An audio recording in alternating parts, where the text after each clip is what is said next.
Good morning, everybody. Hey, bye, Terry. Be safe. See you when you come back on a break. I am Debbie. Welcome to my channel. This is day 23. Yes, day 23. I have buzz on my tongue from Gimli. Today is day 23 of the Karen Reed retrial, and we missed just a small smidge of it.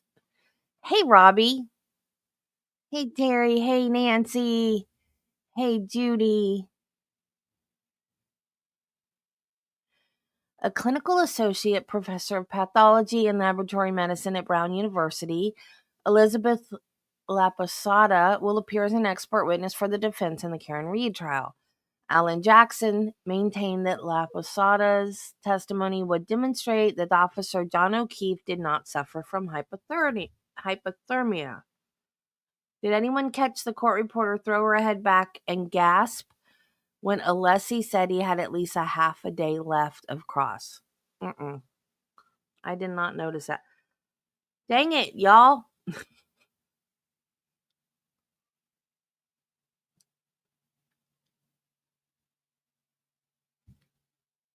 That's what happens when you work with yarn and fluff and stuffing and You have a cat named Gimli. Oh my God. Are you kidding me? Is Jill here? Jill, do you see this?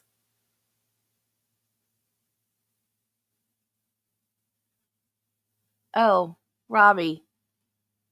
That's perfectly normal here. Is Jill here? Jill is not here.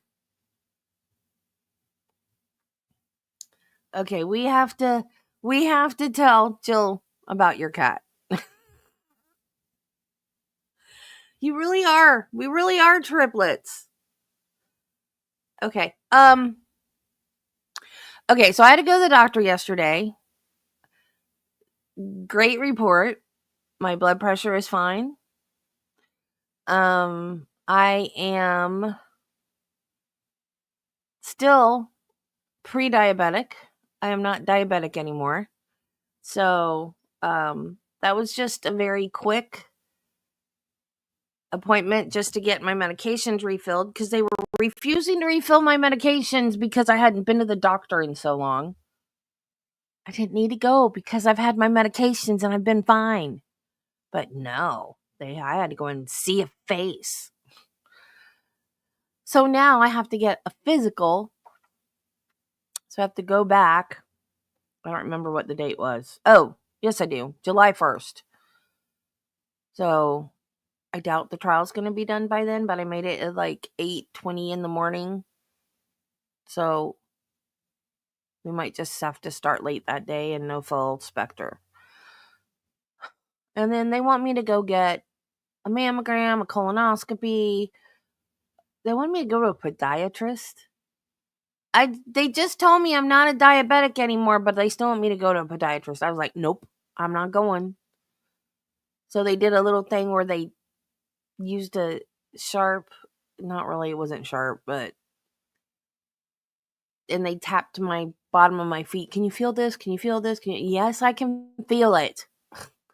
What? I know I was a nurse. Like, I know why they do all this crap, but still, I'm fine. I also have an oncologist, so I don't need all of the cancer screening.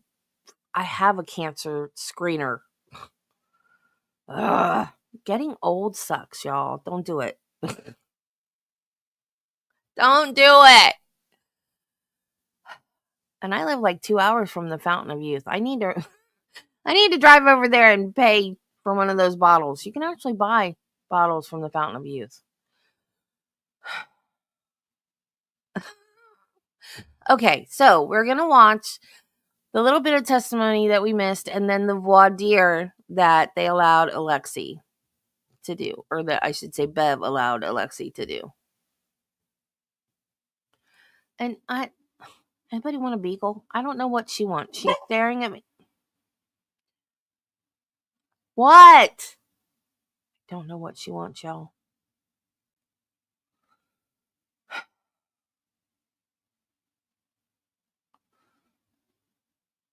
Gonna run away from home and go join the circus.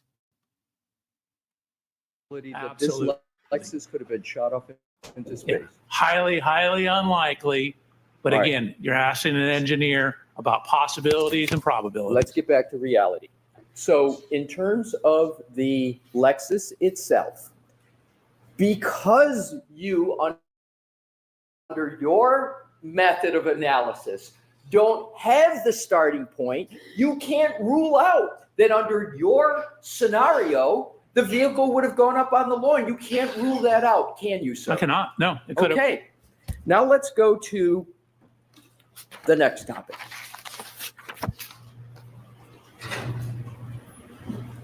If we could, Your Honor, have Exhibit 168 published in evidence, which is now under the 167.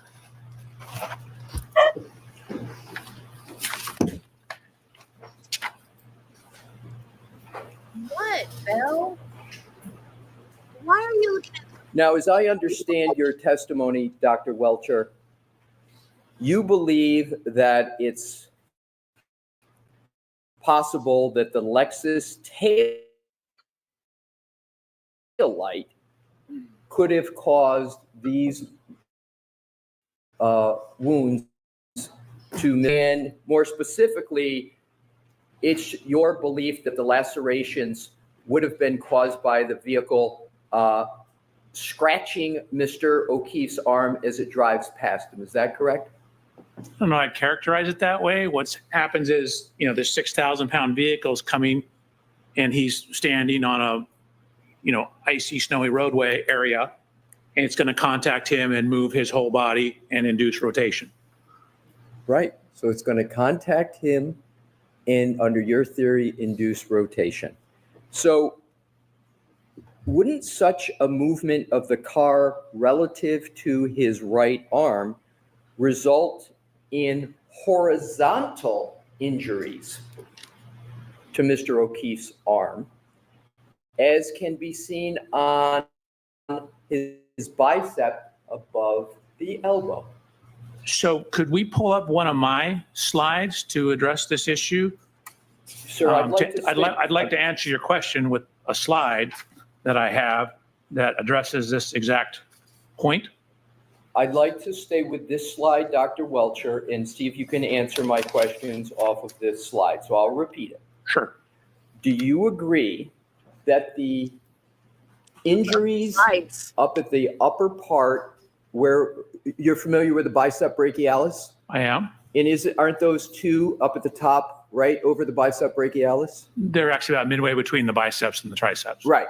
So you know which two I'm talking about, the two up there. Can you just use your laser pointer just so we're talking about the same two? Do you have one? I'll give it a try, but the upper ones. I know it's not your fault, but on sometimes the image, it doesn't the show. upper left.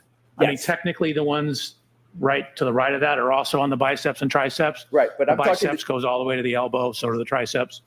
Right, so I'm talking about the two that are the farthest up. Correct. All right. Would you agree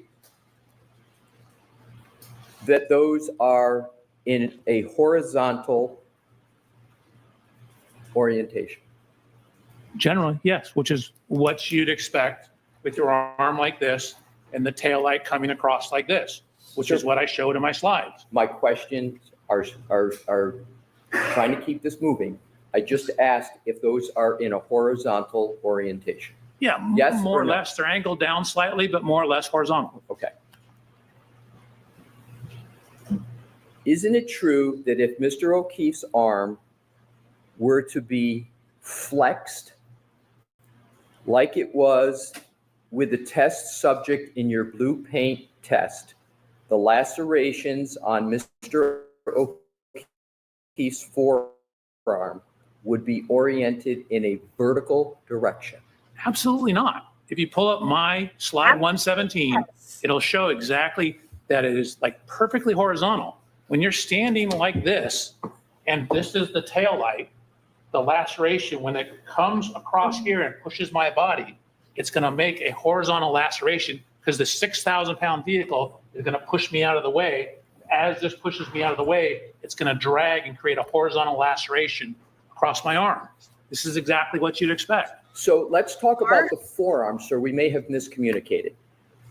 I'm talking about the lacerations on Mr. O'Keefe's forearm now. So we're switching from the arm to the forearm. Correct. Gotcha. Wouldn't those be oriented in a vertical direction? No. Again, you have the vehicle, if this is me and this is the car, it's pushing and pushing across like this. And with your arm bent like this, it's going to cause laceration as it pushes my arm away. It pushes like that. Okay, I got it. My slide shows this quite clearly. So Just you like disagree, wrong, sir. you do not agree that the injuries to Mr. O'Keefe's forearm, under your theory, would be oriented in a vertical. You disagree with that. It's just want to get that on the record. I disagree with that. Okay. Now, also, do you understand that under your theory of injury here, that Siri, the Commonwealth. there would be injuries caused in two different directions by the same movement of the car? Agree or disagree? I'm going to say I disagree. You need to give me a little more. You're going to have, again, this is a glancing or a clipping type impact. And so it's going to be it's going to sweep across the arm, which is what causes the horizontal lacerations. We're talking about a flat surface, right, sir? Approximately, yes. And therefore, you would have to maintain contact with the arm as the car moves. Am I correct about that? Maintain contact with the arm? I'm unclear what you mean. What I'm trying to do, sir, is to get under your theory, right? Given the contact that you've described, what would you expect to be the orientation of the wounds to the upper part of the arm and to the lower part of the arm? Just like it's shown in this photograph. Okay.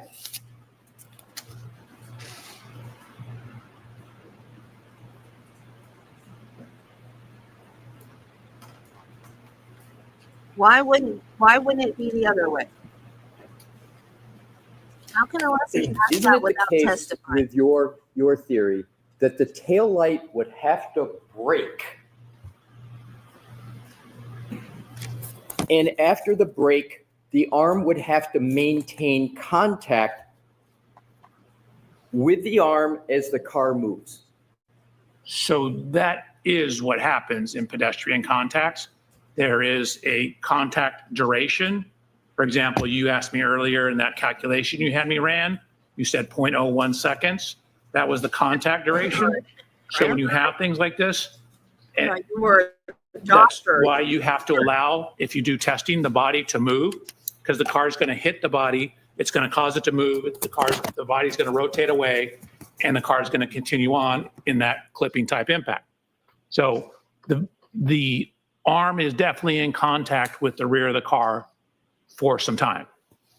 That's what I wanted to get to, is simply that under your theory, the taillight would break, and also the arm would need to maintain contact with the taillight area as the car moves. Is that your supposition? So at a point in time, it'll stop contact, but the 6,000-pound vehicle is going to want to continue moving on. It's going to push. It's going to initially contact the arm and then push the arm away as it rotates the body. So yes, it's going to maintain contact until the clipping is over and the vehicle continues on. So my next question is simply, how long do you believe the arm needs to maintain contact with the taillight after, under your theory, it breaks, to produce those types of wounds that you say came from a taillight? We don't have enough information to determine that. Right. You don't have enough information to make that determination, do you, sir? Correct. And But we know because of the laws of physics that it has to be some amount of time. It doesn't occur instantaneously. so now we do apply the laws of physics to the right arm that weren't applied before because you applied a paint experiment. Is that correct? You're now applying the laws of physics to the injury to the right arm. But you didn't No. do that in your report. Nope, always applied the laws of physics. The paint experiment, as you're referring to it, was to look at basically the orientation of the scratches that matched this. So that was an engineering experiment to correlate height, position of the taillight relative to height, orientation of the lacerations on Mr. O'Keefe's arm. You just said, sir, if I heard you correctly, you, to answer my previous question, applied the laws of physics. That's what you just said, correct? So the laws of physics cover more than Newton's second law. There's a whole law of physics. The whole field of physics is a broad subject. So a simple measurement of height is a physical measurement. Sir, I have your entire report in my hand, right here. Where in the report do you apply the law of physics to the right arm of Mr. O'Keefe? Where?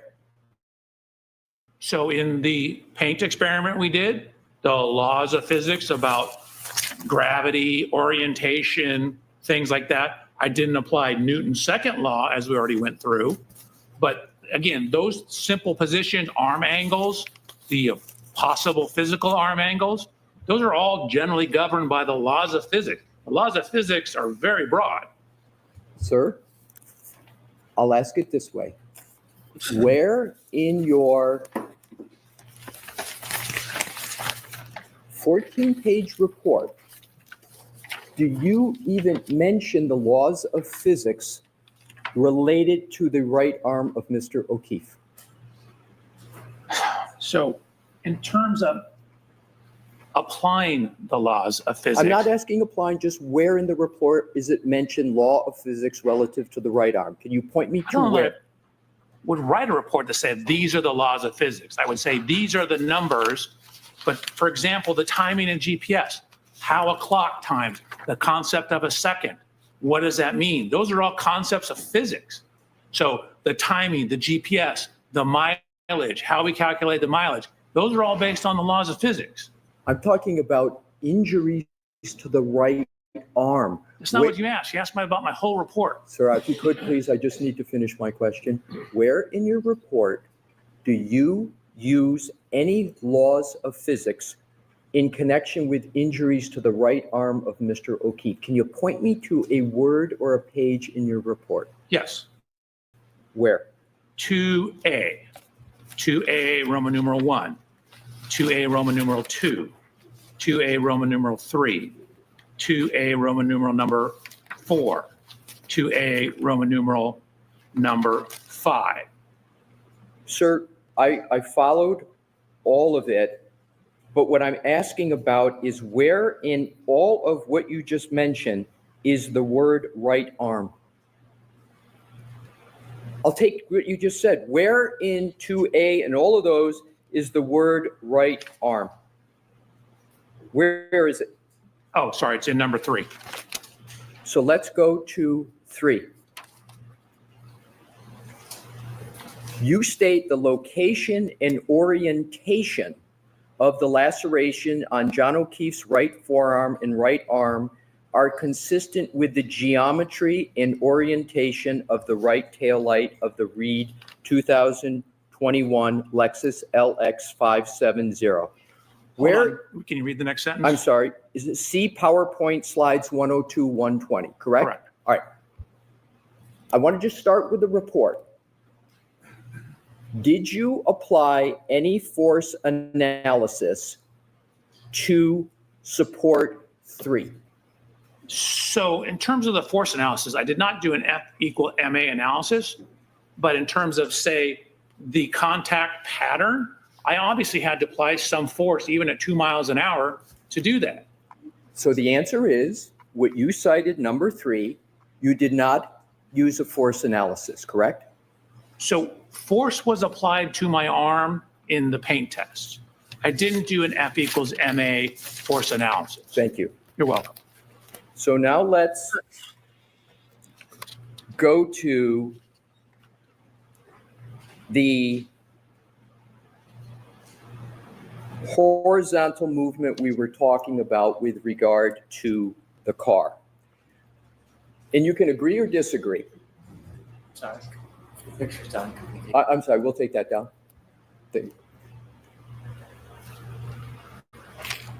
Do you agree or disagree that given a horizontal movement of the car, vertical lacerations would be an inconsistent injury pattern? So horizontal motion Yes. generally will cause a horizontal laceration. You can get what are called. Yes, Ken. This is from yesterday because I had to quit early because I went to the doctor. So we're gonna do this, and then we're gonna do today. So it's just this little bit at the tail end. Called stellate, which are blunt force, and it causes the splitting of the skin as well. But generally, when the will generally cause horizontal laceration going off in other directions. So it's not necessarily going to be perfectly horizontal. So my question is, not with clipping, you keep inserting clipping into my question. My question is this. If you're given a horizontal movement of the car, do you agree that it's more likely than not that vertical lacerations would be an inconsistent injury pattern? I'm trying to help you, but you got to give me more. So like, is it a clipping contact or is it not a clipping contact? It didn't happen. Is it a direct in the center of the car impact? Okay, are the only 2 variables you need to answer the question? But this is a good start. All right, so let me do it this way. You can't answer the question on a general basis of whether there's horizontal movement of a car, whether vertical lacerations would be an inconsistent injury pattern. You can't answer that question without more information. Is that your answer? So generally, again, horizontal motion should cause horizontal lacerations. But again, it depends on what's being hit. Okay. So for example, if I have something that bends as a result of the impact, it could bend up and create a vertical laceration. So you would agree, based upon what you said, that generally horizontal movement of a car would be expected to cause horizontal lacerations. Generally. Okay. Yes. Now, during your blue paint test, the blue paint was featured more predominantly on your upper arm than your forearm. Is that correct? I think it depends on the tests. Do you want, we bring up a slide? Will that I'd help love to you? bring up a slide. We're going to be running the thing, so we'll just bring one up and you tell me whether this slide works for you, sir. Do you want me to tell you the slide I want? If we could take a shot at it first, and then we may ask you How for it. about But I let's think we've draw got you a lawyer slide for and you. get your face for And that what number? 111 is on the screen, sir. This dude loves his slides. Is the blue paint more predominantly on your upper arm than your forearm? Is there more blue paint on your upper arm than your forearm? Probably. This is the one where I actually walked sideways into the back of the car. The one where the car is moving is probably a little better representation. Sir, I'm just asking you a question about this slide. If Okay, you could just focus on this slide here, and if you can't answer it, so be it. I just answered it. Is the blue paint Man, what a featured jerk. more predominantly on your upper arm than your forearm? It sort of looks like it. I didn't actually measure the total area of it. All righty. So on direct, you stated that in order for the injuries on Mr. O'Keefe's forearm to have been caused by an impact with the taillight, his arm would have needed to be held outstretched as you did in your demonstration, correct? You would need some degree of outstretch, yes. Yes. So isn't that an example of confirmation bias? 100%. No, that's matching the contact pattern to the injuries. But don't you have to select among other choices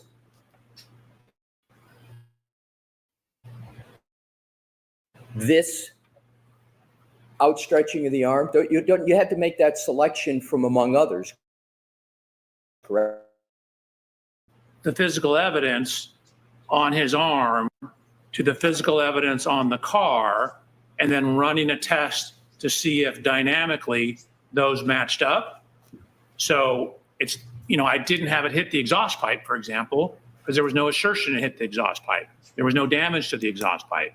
So it was based upon the evidence, and the testing was done to test, to use your vernacular, the hypothesis that that's where it came from. Sir, have I ever asked you anything about a tailpipe in any of my questions today? Yes. I have not. I've never Yes, asked. you have. You asked me about the totality of the rear of the Lexus, which includes the tailpipe. All right.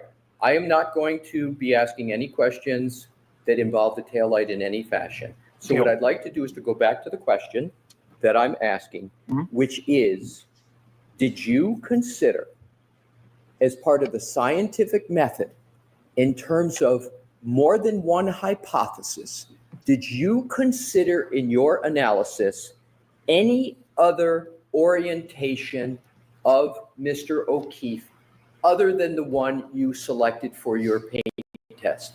Yes. And where is that consideration of other hypotheses stated in any report? It's not. I was just looking at the damage that was up on the sheet metal. Okay.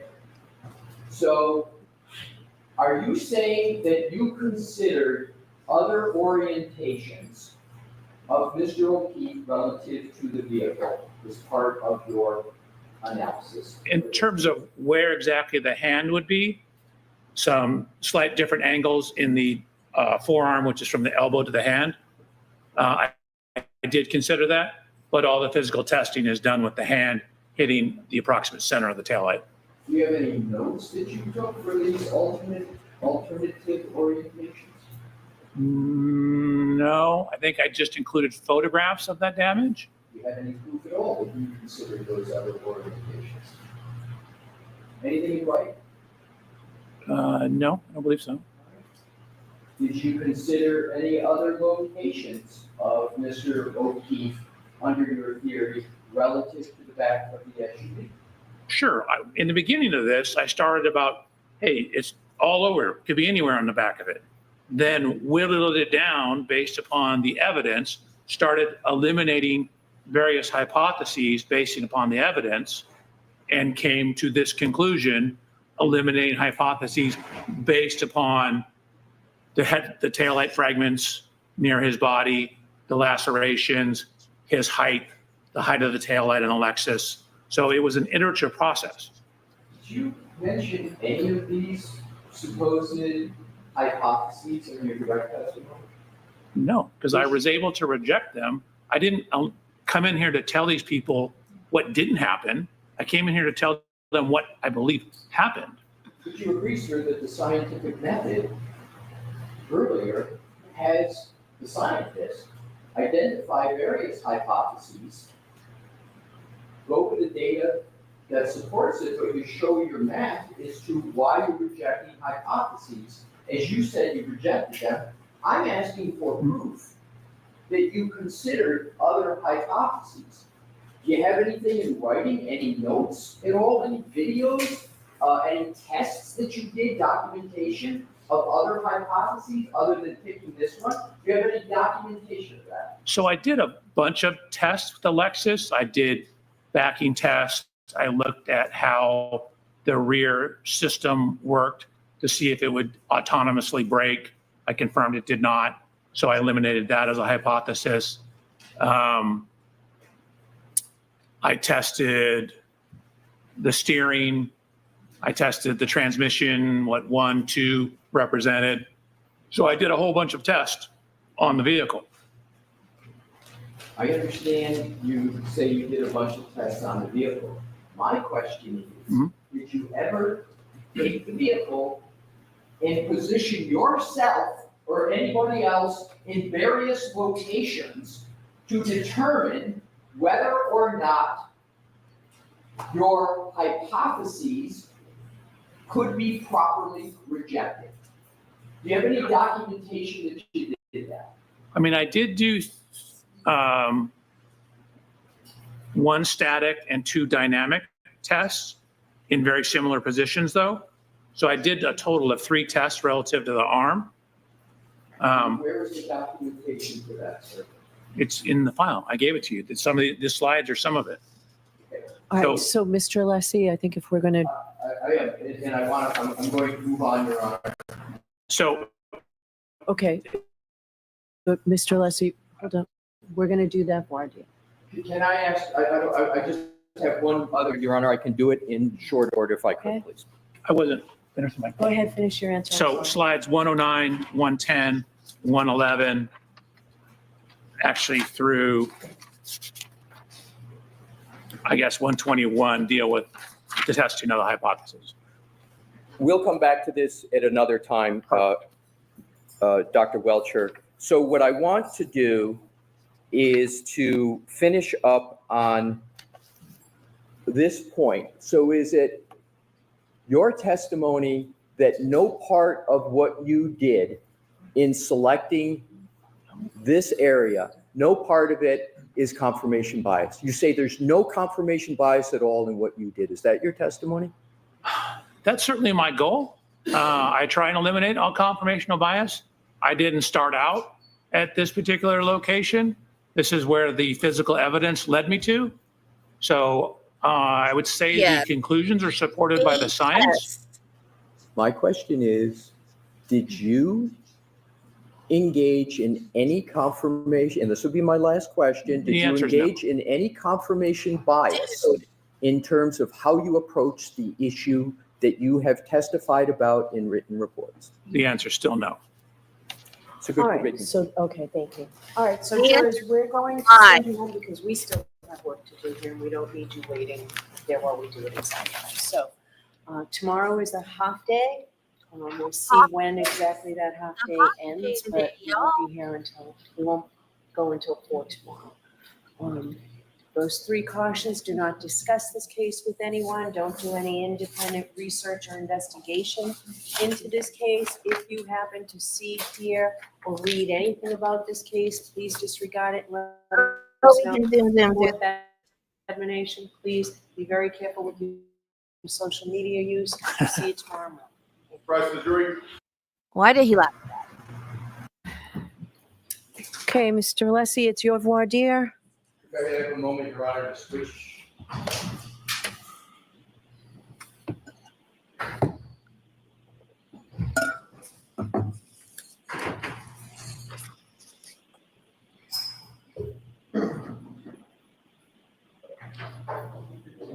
Your Honor, Yes. I have a little. No. Oh, no. Nurses' shoes are the worst. Don't wear nurses' shoes. No. You have to wear like really good running shoes. That's what you need to wear. Running shoes or what are they called? Birkenstocks, the cork shoes.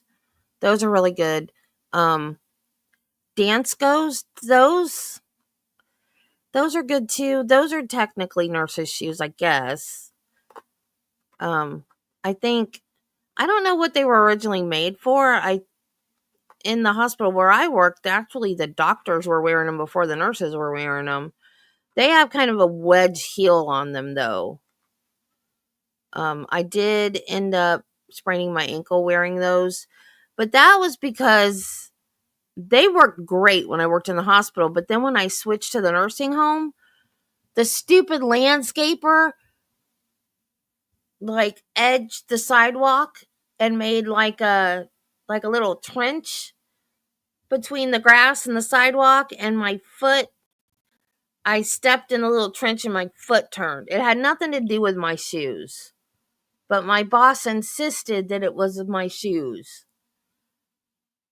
And then the next day, I wore different shoes because I had a sprained ankle and I couldn't wear them. And she goes, "Oh, I'm glad to see you're wearing regular shoes today." It wasn't the shoes. It was a stupid landscaper that did the trench next to the sidewalk. Well, I guess I wasn't paying attention. So it's, partly my fault, but mostly his. And that's my story, and I'm sticking to it. Yeah, can you do that while you're sitting here answering questions? Yes.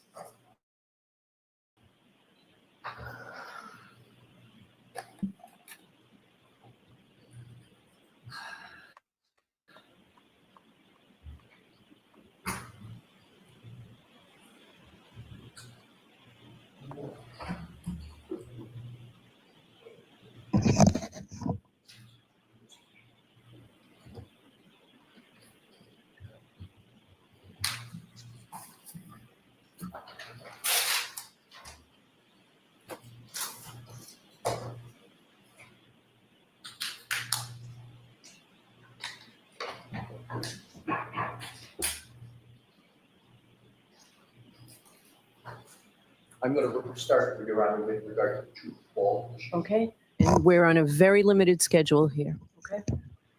Okay, Your Honor. Your schedule is very limited. They would be there all day and wouldn't care. Mr. Wolk, with Your Honor's permission, if we could pull up the January 30th, 2025 PowerPoint of Dr. Welcher in slide 36.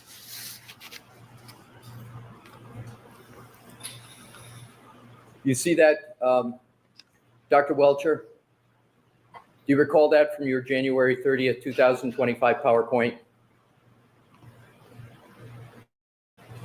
I thought I had replaced the video on the left-hand side by the time I produced it. Sir, I got to don't go through recall this that. quickly. That image is a drone image on the left, correct? Oh, correct. And you had that in your original report, but you removed it in subsequent reports, correct? Correct. Where did you get that drone image from? It was in the file. Wasn't it in the CARS report of Trooper Paul? I believe it was. So you took that drone image from the CARS report of Trooper Paul, correct? Correct. Let's, if we could, Mr. Woke, go to diagram 1. Do we have that electronically of Trooper Paul's report?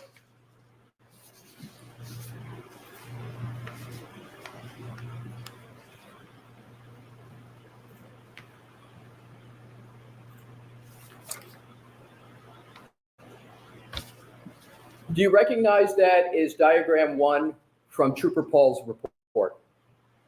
Yes. So, and that's the diagram that you took that image and you put it in your January 30th, 2025 PowerPoint, correct? I'm pulling up my version of the PowerPoint.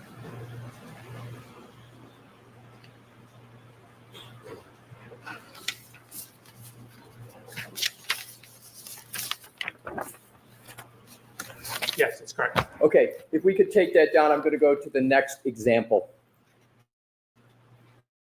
We could go to. Yeah, Ken. And if you watch him, he's thinking ahead. He's thinking ahead and he's taking notes. He's not paying attention to the question being asked. He's too busy thinking about what he's going to say next.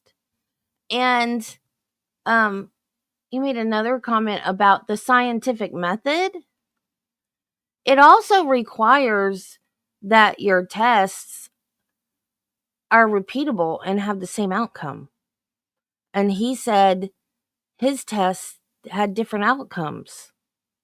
So you can't make a hypothesis that have tests that have differing outcomes. You're supposed to get the same outcome every time to prove your hypothesis.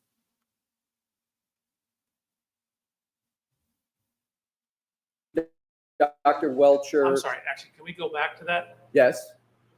With, Unless he should say no. I'm asking you questions. Your Honor, why do we, Well, I have limited, go ahead. so that particular diagram I did not use. If you notice, the diagram I used has different cars and doesn't have all the writing about the position of things on it. I am going to now, Your Honor, have to take the time to go to Trooper Paul's report.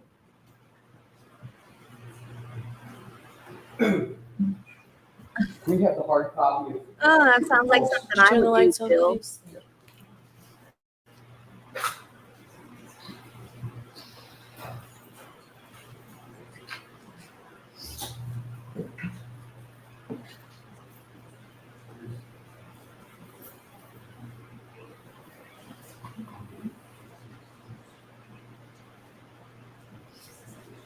We have approach, Your Honor. Yes. I'm going Show to. Mr. Brennan. Yes, Mr. Brennan, this is.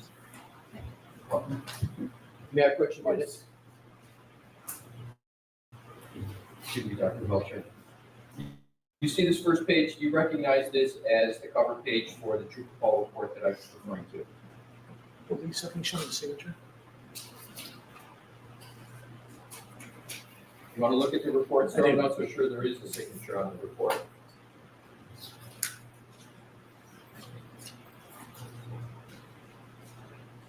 Signature block right here. Yeah. Trooper Paul, page 16. I have that. Yes. Thank you. Sure. Now, what I want to do is to go to diagram 1. And if I could, Your Honor, republish what was just up. I'm showing you diagram 1, sir, and I'm asking you, is that the image from Trooper Paul's report that you then used to put into your January 30th slide? Oh, no, he didn't. See all the writing on here, the glass cup, all the dimensions here. Here's my January 30th one. None of that stuff's here. There's different, none of this stuff is here. Isn't it the case that this is cropped more and there's a larger picture of the same image or not? See this tree? Yes. See these trees? Yes. See all these measurements by the trees, all Yes. these? That's right here. Okay. Those do not show up on my image. Let me go to a different method then to do this. You have an image. Can we go, Mr. Wolf, to the January 30th presentation? Slide 36. Correct. Where did you get that image from that's in your PowerPoint presentation on the left? I think it was from the file, a satellite image from the file. What part of the file, sir? I actually don't know at this time. How close is the image on diagram 1, the drone image, to the image that you can't now recall where you got it from for your slide presentation? Are they similar? So that one has a whole bunch of measurements and ID on it, but the underlying image is very similar. It's probably the same one. Right. Yes. You're welcome. Do you know of any other place you could have, let's put the presentation back up on the slide presentation. Do you know of any other location other than Trooper Paul's report that you could have got that drone image from? No, I'm not sure I got it from the report. I recall getting it from the file. My question is, do you know of any other source other than Trooper Paul's report that you could have gotten that drone image from? So this image is not in that report. It's not my. Yes, it is. You asked me anything but the report. That image is not in that report. Did you get the drone image from any file from the Massachusetts State Police? Yes. Okay.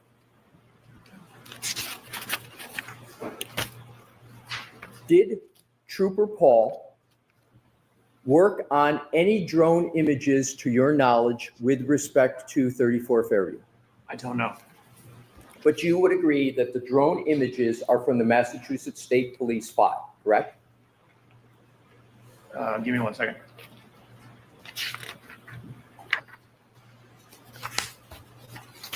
Oh, you know.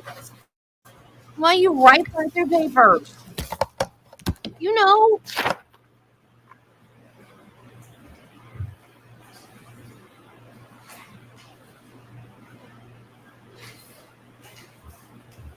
Sir, let me know you've had a fair opportunity to answer that question.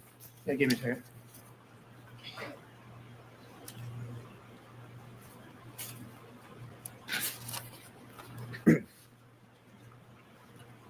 Yes, it came in a file called cars-trp.jpal.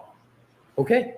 So it came, and that's the report of Trooper Paul, correct? No, these are drone images that are not in the report. No, I'm saying what you just read. Can you repeat it again, what you just read, where it came from? I read you a folder Yes, that contains a bunch of things, including the report. understood. That image is not in his report.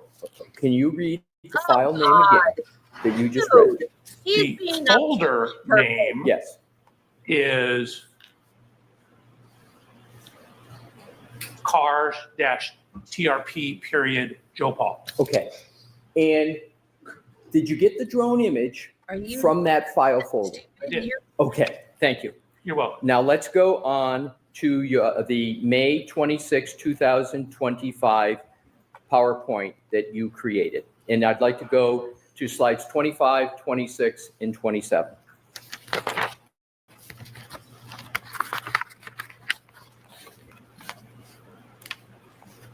Have you discussed with anybody today at all the source of what is depicted up on this slide? No. Okay. So let's now go to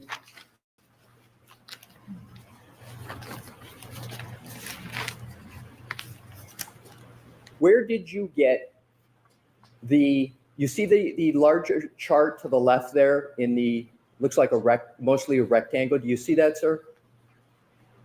What slide are you on? What slide is that? 25, I believe. Okay. Okay. And then if we could click to 26, because it looks like it's the same. If we can go to 26 and 27, looks like it's the same one. You tell me. Similar, Similar. Okay. Yeah. In 27, correct? see the same or similar one there. Okay. These are all from Google Maps. Well, my question is,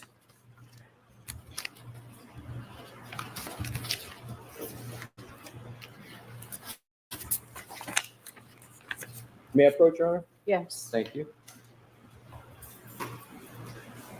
Let me ask you this so I don't have to keep going back and forth. Do you have access, sir, to the cars report of Trooper Paul on your computer? Think so? You remember the name of it? I don't. We'll do it with the hard copy. Mr. Brenner, I'd like to show him this one. Thank you. So if I could approach, Your Honor? Yep. So you see what I'm pointing to right here, which is page 10 of Trooper Paul's cars report. Do you see that? I do. Is this the same report? It's dated 1/29/2022? I believe so, sir. Let me just take a peek. This is, you can just compare. This is the one I have in my hand. Take it and look for any identification that gives you, right? We got the same one. Yeah, mine's frozen. Okay, So that's two paper. okay. So we have that report, Mhm. and I now am referencing page 10 of that report, and I'm looking at the chart on page 10.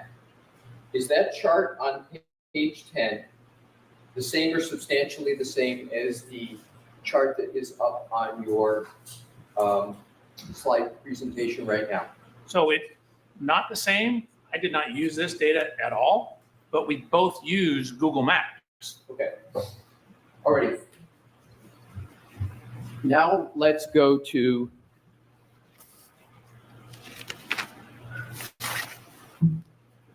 your, continuing on the same slide. If Mr. Woke, we could go to slides 22 and 23. Okay, and this will be the last on this, Mr. Lessie. If you want to get to the autopsy photo, we're wrapping this all up at 4:10. Okay, Your Honor.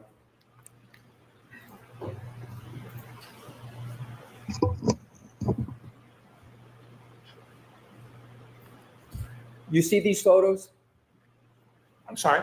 You see the photos that are up on that? I do. Okay. Do you, in terms of those photos, do you recognize any aspect of those photos? Yes. What do you recognize in terms of the person in it? Oh. You want me to limit it to just these three photos? Any photo that would be, this photo or any photo similar to it. But let's start with just these three. If I have to limit it to these three, I don't know who that is. Okay, and if you don't limit it to those three, who would you conclude it is in those photos?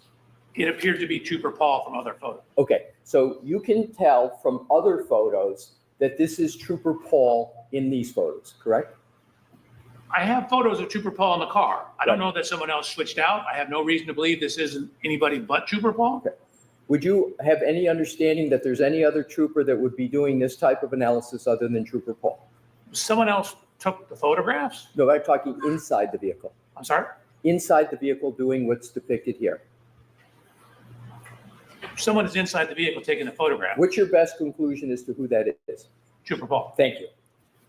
Your Honor, that is, Okay, so next topic. yes, Go right thank you. ahead. And I just need to reload, if you will, with regard to that topic.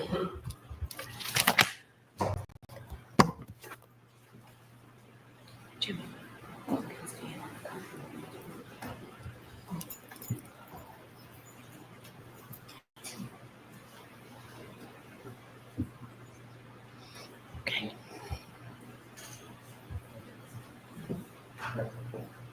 If you could, if Your Honor, you can go to slide, and I think I can do this fairly quickly. Okay, If you can go, Mr. Woke, to slide 131 of Dr. Welcher's PowerPoint presentation. And it's now 132. I don't believe that's the right one. It's the, One before that. I think you're, yeah, okay. Okay. So this is slide 131 from your slide presentation. If you look to the far right, I'm sorry, Mr. Woke, you go to the other one. Yes, that one, and scroll down so we can see what's in green. For that depiction, that is from Dr. Scorty Bellows' autopsy report, page 3, correct? Is that where you got that from? It's from the report. Maybe word report on page 3. So, but it is from Dr. Scorty Bellows' autopsy report, correct? Correct. Now, if you could go to, if we could zoom back out and go to the multicolored image in the center, up at the top. Just go straight to, just go straight right there. Yep. Up here. Yep. That's No, I got it. Yep. Okay. Thank you. If you can go to the very top line, it says autopsy report performed by Irene Scorty Bello, MD, PhD. If you could scroll back over, date of autopsy, January 31, 2022, and then you see final diagnoses. That is all directly from the autopsy report, is it not, sir? Yes. And that is in your slide presentation, correct, sir? This is page 131 of your slide presentation, correct? Correct. That's all I have, Your Honor. okay. You are all set, Doctor? Thank you, Ron. All right. Oh, did you have any questions, Mr. Brennan? If it'd be helpful for the court, I have a couple quickly. Okay. Can I keep it under 2 minutes?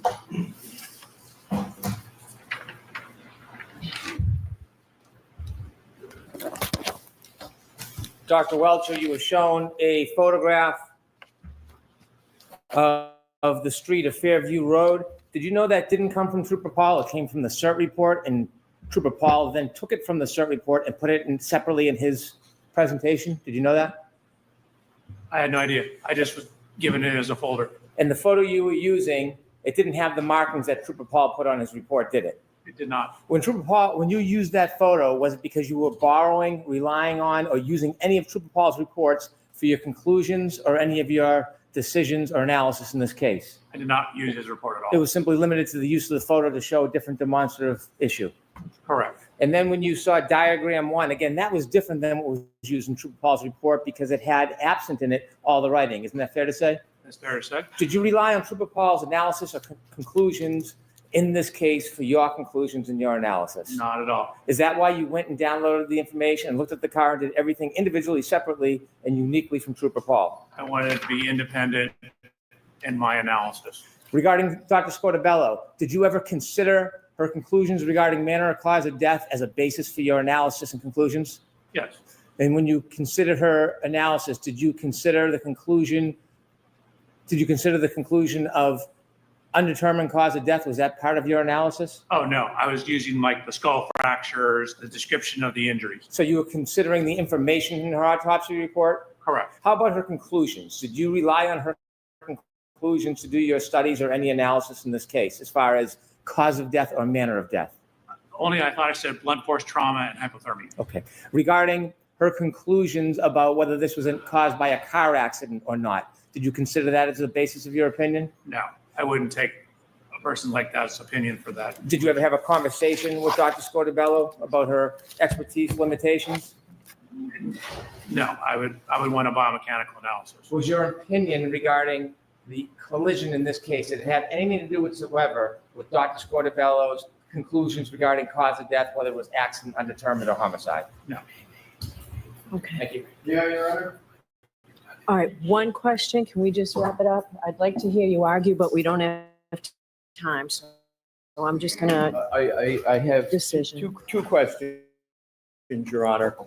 You put slide presentation information from the autopsy report of Dr. Scotabello for a reason, correct, sir? And that reason is because you considered the autopsy report as part of your analysis, correct? So I considered portions, which are the portions I included here for the autopsy report. And part of those considerations were the final diagnoses. We can put that back up, Mr. Woke. But you recall the slide that you had has the final diagnoses of Dr. Scotabello, and you put that in your slide presentation because you considered that as part of your analysis, else it wouldn't be in there, correct? So the final diagnosis is in there. There's a line, then it says cause of death and then manner of death. Right. The things I highlighted are the things I thought were important.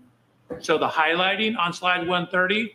So the final diagnosis, again, does not include cause of death. It does not include manner of death. There's that horizontal line demarcating those. The important things that I was looking at are the under or highlighted, which is why I highlighted them. Exactly. So the ones that you highlighted, you considered are from the autopsy report. That's why you're highlighting them, right, sir? You Correct. considered that. Correct. Thank you. No You're welcome. questions, Your Honor. I All right. appreciate that opportunity. So I'm not going to let you argue now. I'll hear you very briefly tomorrow before we stop. But Mr. Lessie, how much longer are you going to be tomorrow? If I could have a moment, Your Honor. Yes. I'll give you, my best estimate.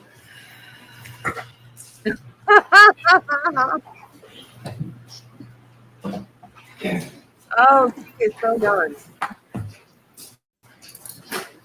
I'm about halfway through, Your Honor. I think it will take up, we'll look for it tomorrow. If we can get some things quicker, I would like to do that, but given today, that's my best estimate. So Michael! we're half a day tomorrow. Oh, that's right.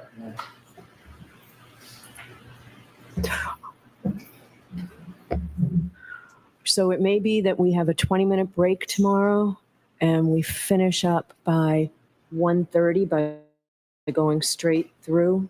We've got a juror who has an appointment that we told her she'd be able to make.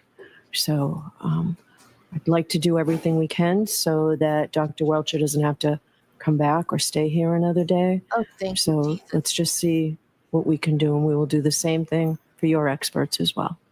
No, I understand, Your Honor, and I respect everything that Your Honor is saying. I must say, Your Honor, to state the obvious, this is the key aspect of the This is case. still and we've got to be able to We're almost proceed to the day. the question. He covered a lot And- on his direct and he probably. And I'm not asking you to curb it. I'm just hoping that we can do it. So I will ask you tomorrow at a certain time to see whether we're able to do it with the 20-minute break and finish. Fair enough, Your Honor. Okay. I'll give you my answer if that's the point. Okay. All right. Thank you. All rise for the court, please. Thank you, Dr. Welcher. Thank you, Your Honor. May I step down?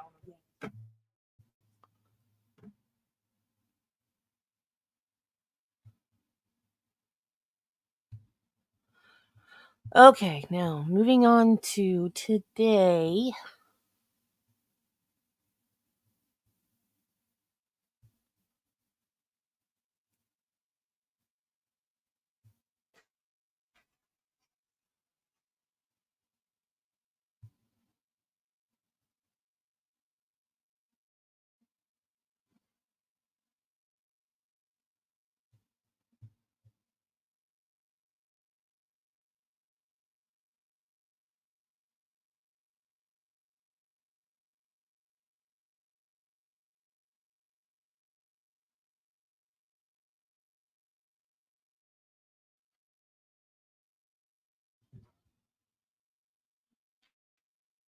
Darn it. StreamYard.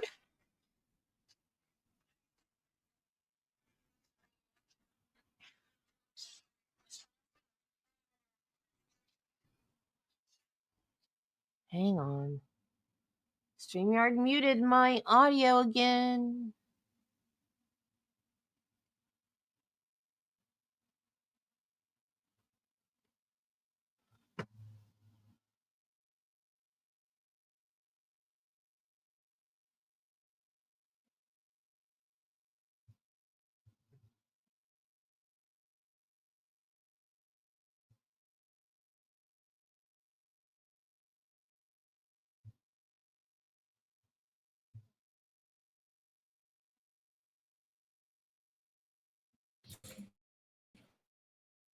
Thank you, Your Honor. I'm just loading up my computer.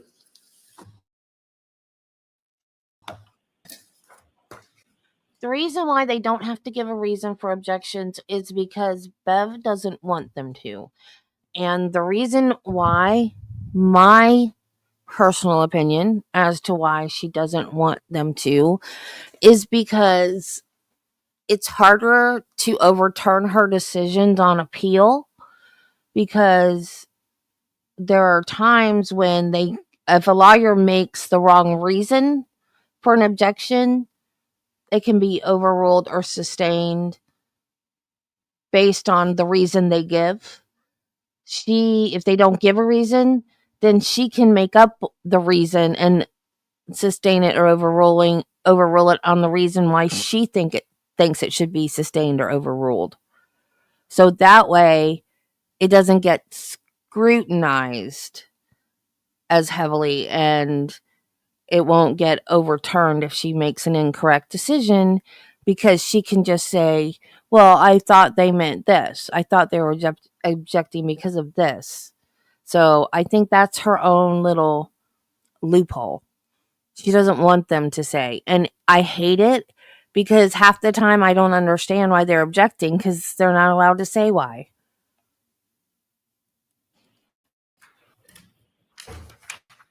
Your Honor, I am going to address the Trooper Paul aspect, And then I'm going to address the bellow aspect of Dr. Welcher. With regard to Trooper Paul, I would like to draw the court's attention to the following documents. Yes, it does. For the straightforward properly considered that he has adopted, I went back and looked at the documents, and the basis for this is follows. Slides 22 and 23 do not just depict Trooper Joseph Paul himself. They show Trooper Paul conducting the CARS analysis on February 1st of 2022. Importantly, these slides highlight the mileage odometer of 12,665, and I respectfully request the court to anchor into that odometer reading, because I'm going to show the path that that odometer reading takes through all of the documents, but I want to emphasize the genesis of the odometer reading of 12,665 miles is with Trooper Paul as he conducted the CARS analysis on February 1st. Now, here's where Dr. Welcher comes in. Dr. Welcher then uses this key data point, odometer 12,665, as the basis, the starting point for his determination of the locations and times for the events of January 29 of 2022.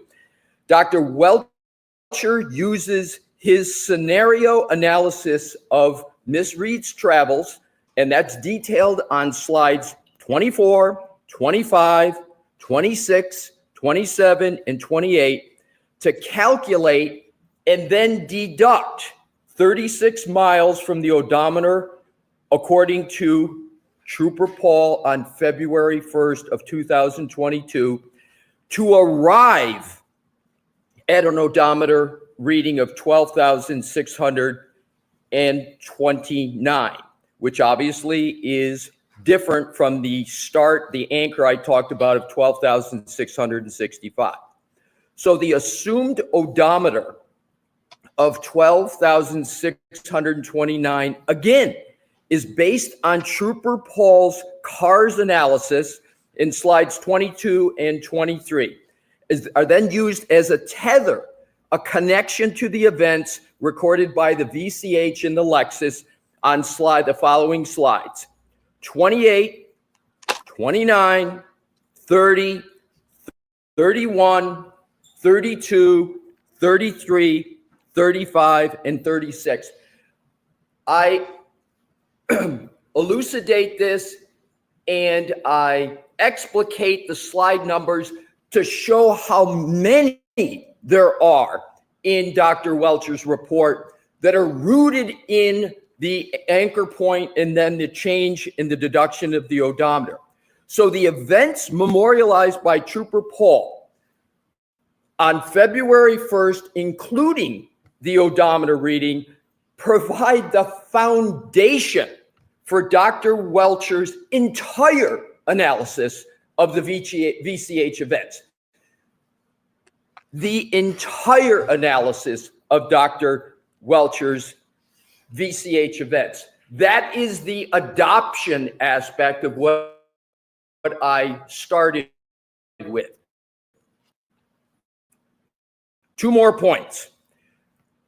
Here, that the image on the left of slide 36 from his January 30th, 2025 presentation came from a file marked carsj.paul.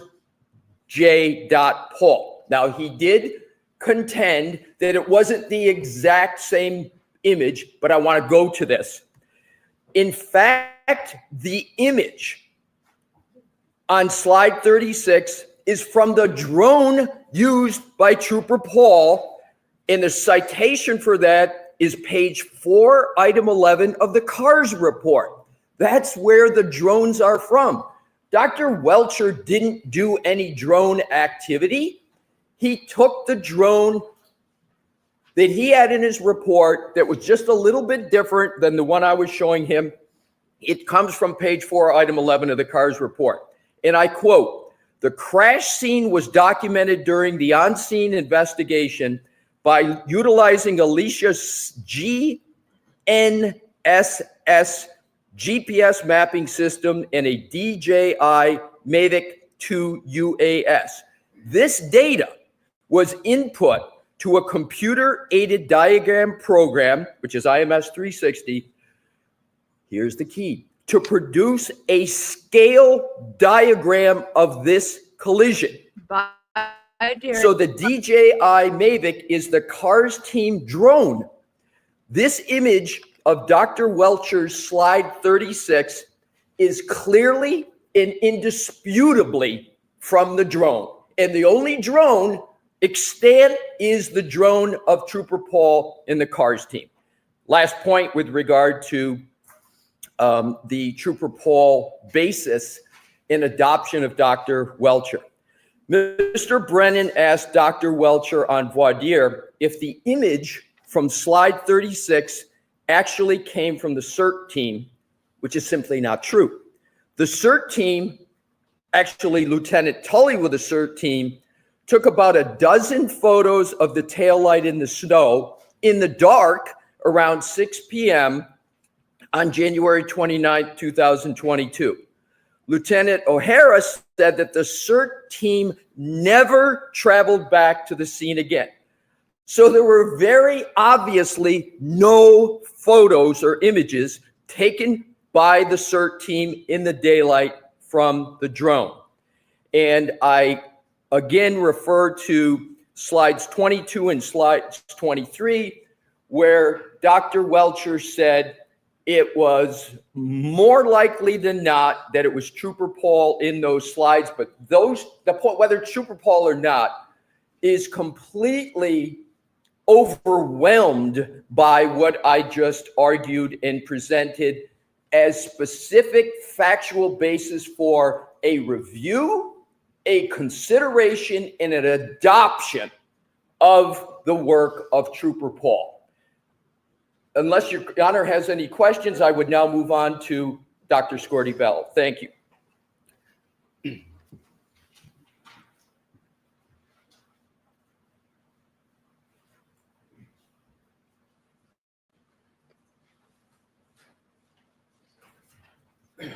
Dr. Scordi-Bello will be much shorter. Mr. Woke, do we have the slide of the Dr. Scordi-Bello it's at the end of the slide presentation with her name on it? Oh. If you just give the slide number, please. So it is slide 131. I almost know it verbatim, Your Honor, so I will continue. If Ms. Gilman has slide or someone could turn it on. Okay, thank you. Thank you, Your Honor. So with regard to slide 31, at the very top, and this again is a slide presentation of Dr. Welcher. So up at the very top, and so Dr. Welcher admitted that he not only reviewed the autopsy report, he admitted that he not only considered the autopsy report, he admitted that he adopted it, and I'm going to put adopt in quotes, to the extent that he used it in his slide presentation, and he actually, to show the depth of those three verbs, he's got in orange highlight under final diagnosis, multiple skull fractures, base of skull, and cavallarium. He testified, obviously, about the rear wounds of Mr. O'Keefe. He testified about how he believed those wounds came about, and he cited as corroboration the highlight of multiple skull fractures, base of skull, and cavallarium. It couldn't be any more obvious, his rooting in this document and reliance upon it. Why else would he have it in his slide presentation? And he's got the name of Dr. Scordi-Bello. And frankly, Your Honor, he didn't fight that whatsoever in the questioning of him. Then you go to underneath cause of death, blood impact, injuries of head, and hypothermia. He essentially repeated that on his testimony. And then if we could, Mr. Wolk, just go to the right. And so you've got highlighted head, skull fracture radiating from the right occipital skull and into the right parietal bone, right and left occipital foci, and bilateral anterior foci and orbital plates. Again, the highlighted means something. He's adopting it. And lastly, the depiction of the skull here, I believe that's Dr. Welcher's handwriting. I believe that's his green, the LR, because I've never seen this green highlighting before.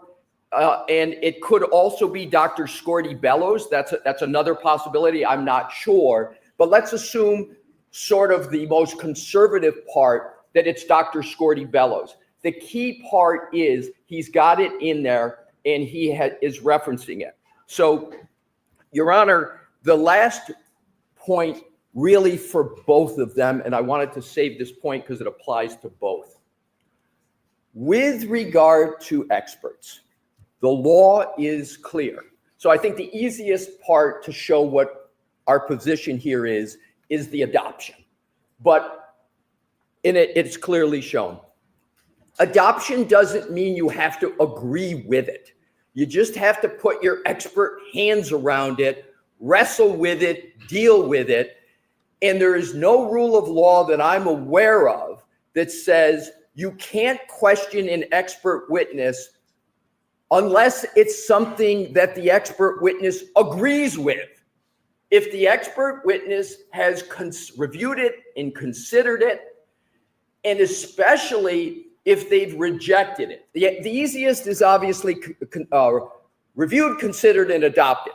But it's certainly permissible and important to a defendant's constitutional right, Sixth Amendment to cross-examination, if an expert says or even infers, I reject this, I reject what Trooper Paul did, or I reject what Dr. Scorti-Bello did, that is decision-making of an expert that the attorney has a right to be able to test. Why did you reject it? What was your thought process in rejecting it?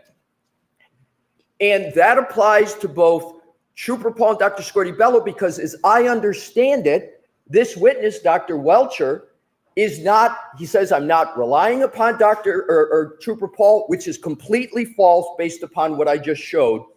But even if he just rejects it, in addition to what he has done, we have the right to test and get answers as to why he did it. And the same with Dr. Scorti-Bello.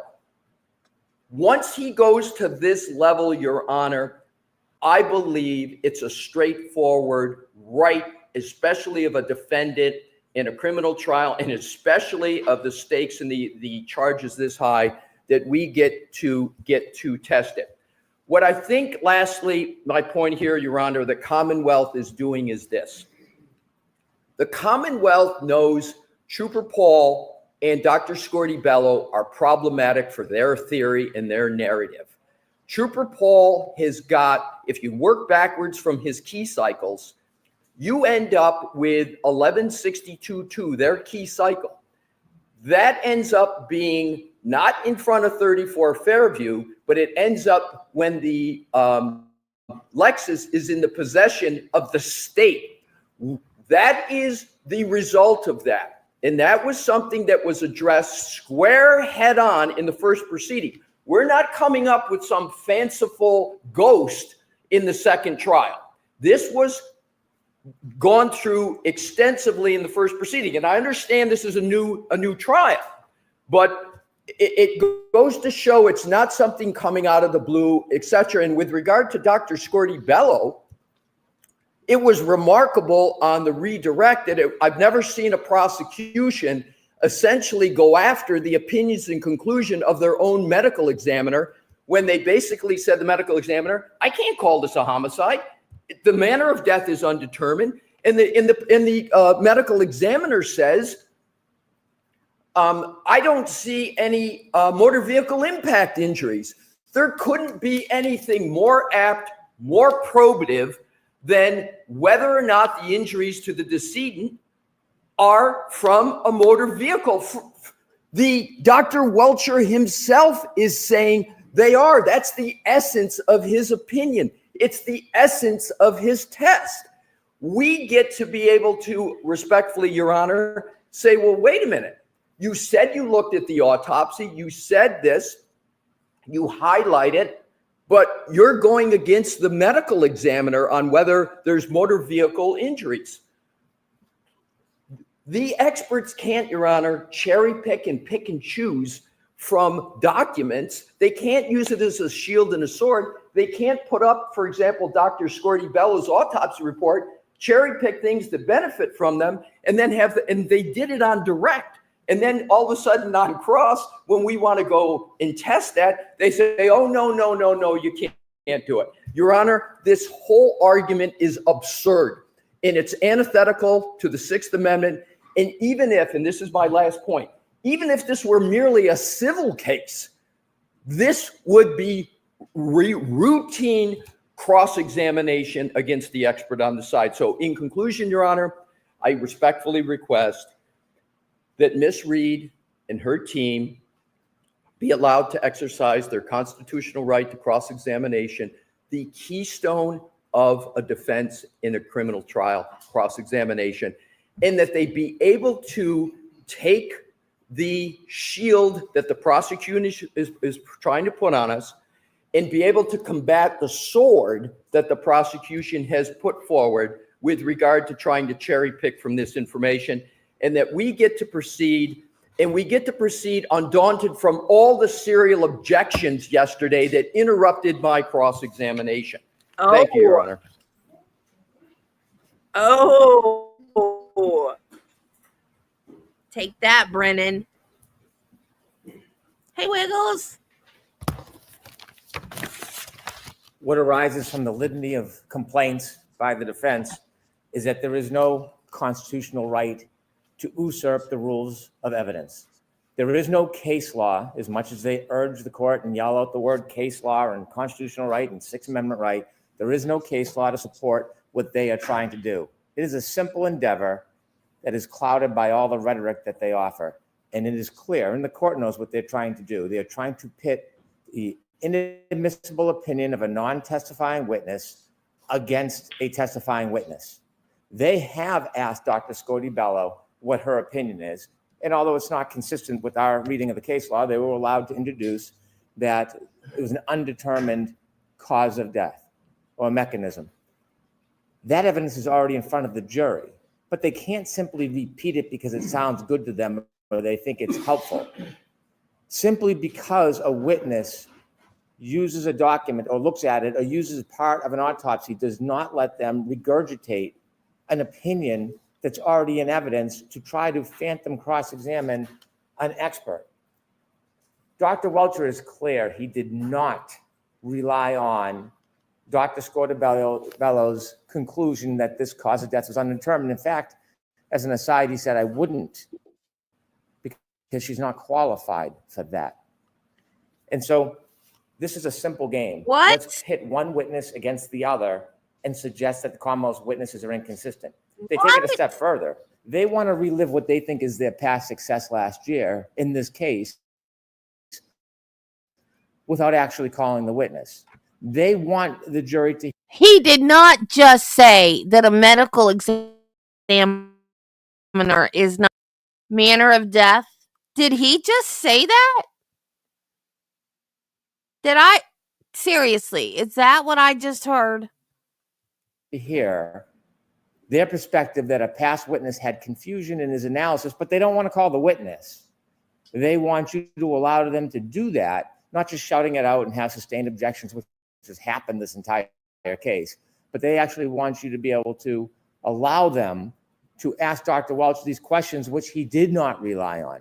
We had a voir dire. He was clear. He did not rely on the analysis of Trooper Paul. He did not rely on that determination or undetermined determination by Dr. Scotibello. It is that simple. They try to throw some fluff out and they throw around some documents. We have slide 22. Simply because there's a suggestion that Trooper Paul might be the hand in the picture is not an anchor. It's not a tether. It's not an adoption. It's no such thing. In fact, if you look at that photograph, it was taken by Zach Clark. So by the rationale of the defense, they should now be able to ask Dr. Welcher any question they want about Zach Clark's opinions, efforts, what Zach Clark did. It is a photograph that he considered, not an opinion, not an analysis. It has nothing whatsoever to do with Dr. Welcher's analysis or opinions. In fact, the evidence is to the contrary. He came out, conducted an independent analysis, did all of the work himself, considered documents, and he was specific about what was part of his opinion and what was not. And this information was not part of his opinion. They turned to the Google map. Bit misleading. This was generated by Google. Two separate people used the same program, but when you look at the CARS report and you look at Dr. Welcher's PowerPoint, it's different. Dr. Welcher's has a map on the side, and when you look at the numbers themselves, the CAR report says minimum 36.1, maximum 38.8. Dr. Welcher's slide, 37.9, 38.1. So in no way did he adopt, anchor, tether, use as any basis. In fact, his is different and separate, as all of his analysis is. And so the portrayal of this necessity of information so they can sneak in inadmissible opinions with no witness is simply improper. There is no case law. There is no legal support for it. They cannot reach back into last year and manipulate a witness and ask him about something that he didn't rely on because it feels good or it sounds good for their case. Dr. Welcher did not rely on Trooper Paul's analysis or reports, and he did not rely on the conclusion of Dr. Scotibello of undetermined. If they want to call Trooper Paul, well, maybe they can try to do that, but Dr. Welcher is not the right witness for it. These opinions to try to do a credibility value is a core preclusion in criminal law, a court preclusion. You cannot vouch for the credibility of another witness. You cannot comment. It's like asking, did the police officer lie when he said the light was red?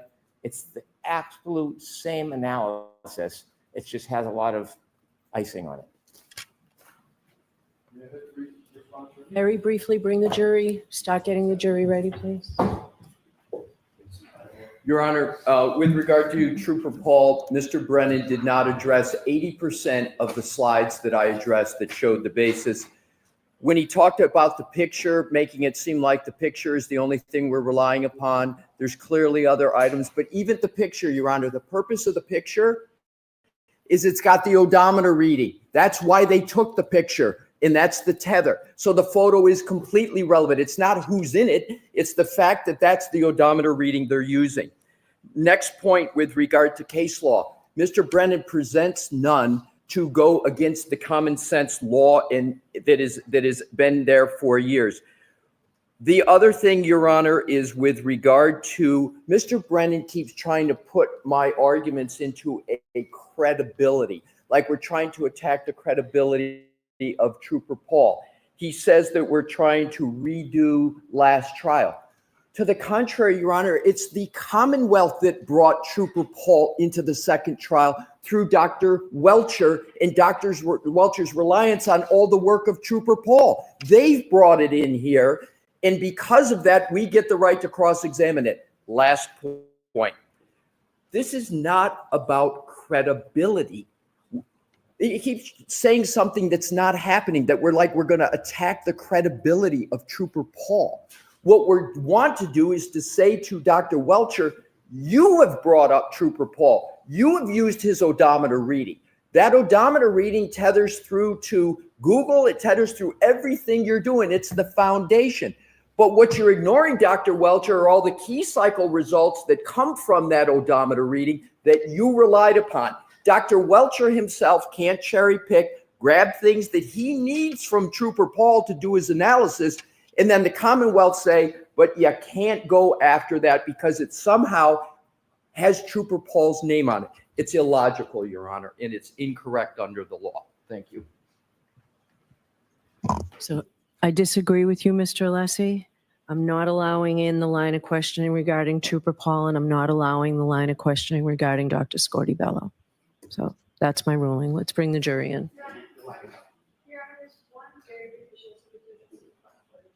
Well, come over here because they're on their way.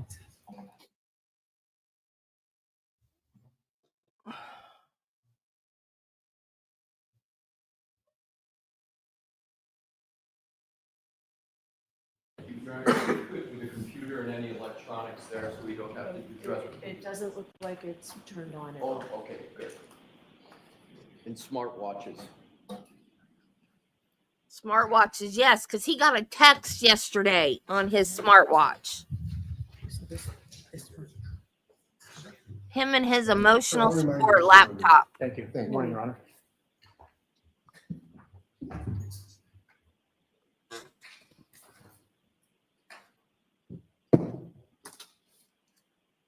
And Dr. Welch, we're going to ask you to not turn on your computer yet. Okie dokie. Thank you. And Your Honor, if I could, smartwatches that are receiving text messages during his direct, if we can make sure that that does not occur. I can get my email number on. I think I'll talk. Okay, or just don't look at your watch. I'll split it, okay? Okay. Thank you, Your Honor. Morning, Dr. Welcher. Good morning. Do you know whether there was glass found on the bumper of Miss Reed's Lexus SUV? My understanding there was, yes. Did you reach a conclusion on whether the glass on the bumper came from the drinking glass that you assert Mr. O'Keefe was holding at the time of the alleged impact? I didn't have an opportunity to inspect the glass, but the glass was broken and there was glass on the bumper. That's all I know. So you, as you sit here today, you have no basis to conclude that the glass on the bumper came from the glass that you depict as having been held by Mr. O'Keefe at the time of the alleged impact. Is that correct? Well, you're mixing a couple things. No, Dr. Welcher, So if you can just answer my question. I'm If trying I to. need to rephrase it, I will. I'll ask it a different way. Please. You have no basis as you sit here today to conclude that the glass on the bumper came from a drinking glass connected to Mr. O'Keefe, do you? Well, we have a picture of a broken glass at the scene. So I wouldn't say we have no basis. We don't necessarily have enough to conclude it's from it, though.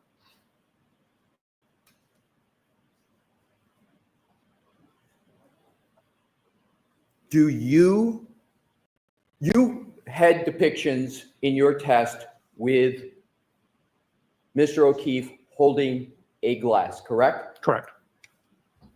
My question is, you have no evidence to show at all other than, and I'm talking evidence, Hey, Carla. testing information. You're saying you have no evidence that shows that the glass on the bumper is not the same glass as you showed on your slides as being found supposedly at the scene. You have no test evidence that that's the same glass, do you? So again, the one I have at my testing obviously was not the same glass. We have pictures of a broken bar glass in the snow near where Mr. O'Keefe's body was. We have glass fragments on the rear of the bumper. That's the extent of my knowledge on the correlation between those two. So do you said you reviewed the reports and testimonies of various Commonwealth representatives, correct? That's in your report. Correct. In the initial. Right, correct. And some of those reports included forensic scientists who work for the Massachusetts State Police, correct? I believe that's correct. And you put those in your report as documents that you reviewed, correct? Correct. And as you sit here today, it's your testimony. You don't know whether in any of the reports of the Massachusetts State Police, there is an answer to the question of whether there's any connection at all between the glass found in the snow and the glass on the bumper. I recall it being inconclusive. Oh, so you recall that the testing was inconclusive? I don't remember what testing they did, but for example, when they put the taillight fragments back together, they were able to deduce that the fragments were from the taillight. I don't think they attempted to do that with the glass. Assume that there has been testing of the glass on the bumper, and assume that that testing conclusively determines that the glass on the bumper is not the glass that was found in the snow. Okay. Assume that. Okay. How would that affect your analysis? I'd want to know where the glass came from, but we still have a whole bunch of other elements. So I don't think it would affect the end results. So would it have any part in your analysis with my assumption that the glass on the bumper is not the glass that's associated with the broken glass that was supposedly found in the snow? Yes. I mean, we always want to have as much answers or as many answers as possible. So I would want to know if we could figure out where it came from. And wouldn't the fact, assuming that the test results show there's no connection, meaning the glass on the bumper is different from the glass in the snow, wouldn't that be contrary to your theory of what happened in some way? It depends on when the glass was actually broken. The glass was in his hand, at least that's the testimonial evidence I have seen. So it depends on whether it's broken from contact with the rear of the vehicle or broken with contact on the ground. Assume that the glass on the bumper is not the glass that was found in the snowbank. Doesn't that, at least in part, contradict your hypothesis as to whether there was contact by the Lexus with Mr. O'Keefe at 34 Fairview? So if you recall on my slides, nowhere did we discuss that in my slides. So no, it wouldn't contradict it. I would want to know where that glass came from. But you didn't seek that information, did you, sir, in your analysis to determine where the glass came from? Well, of course I did. I read the reports about it. But you sit here and you say you don't know the answer. There's steps you could have taken to get that answer quite easily. Couldn't you have, sir? Not me. That's a material science expert. You've been communicating with Lieutenant Tully, haven't you? Correct. You couldn't have asked Lieutenant Tully that question? To my knowledge, he's not a material science expert. But could he have told you the result of testing on that glass on the bumper and whether it was any way associated with the glass found in the snow? Wouldn't that have been an easy question to ask him? Just, has there been testing, and if so, what results? Yes, but my knowledge from reading the reports was it was inconclusive. But you didn't read all the reports, did you, sir? Apparently. Let's turn to another topic, laser scans. Part of your analysis involved conducting laser scans of portions of 1 Meadows Avenue, the house of Mr. O'Keefe, correct? Correct.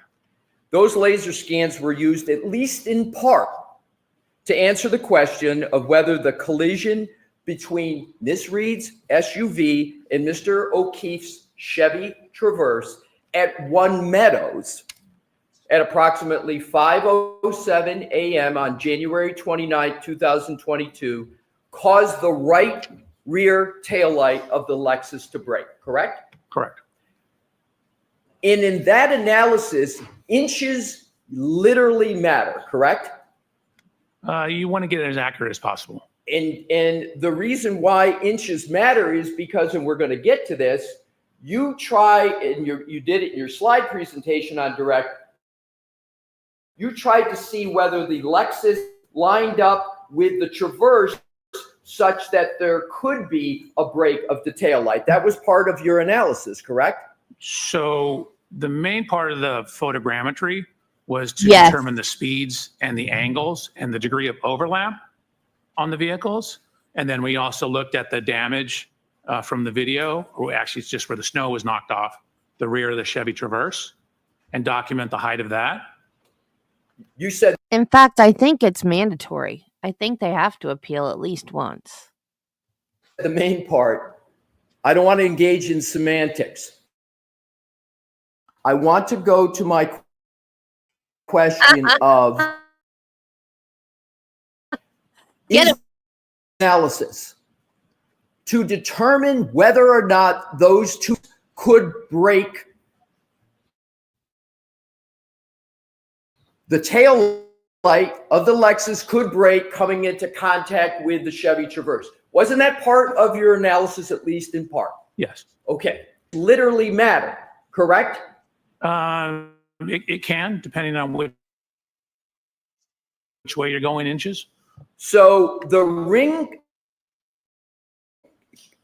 camera at 1 Meadows, you're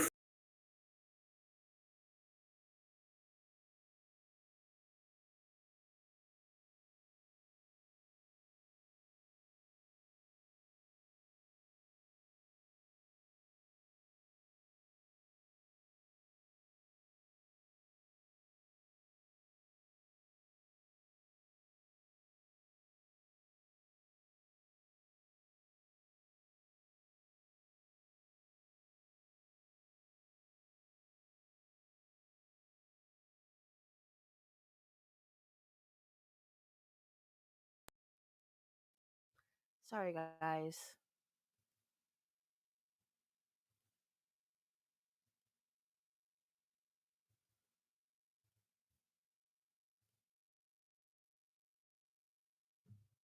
Yep. Seconds and inches, that's it. But this guy's whole testimony, though, is it's reasonable doubt. Because he keeps saying, we don't know the point of impact. We don't know the point of impact. If I knew the point of impact and I know where he lands, then I can calculate the speed of the car, but I don't know the point of impact, so I can't tell you how fast the car was going. That's reasonable doubt right there, y'all. That witness has made the best argument for reasonable doubt as anyone in the trial has so far. So this guy that was supposed to be the star witness has made the best argument for reasonable doubt of anybody in the trial. So I don't know why Brennan even let this guy get up there, because we don't know the point of impact. Exactly, because we don't even know if there was an impact.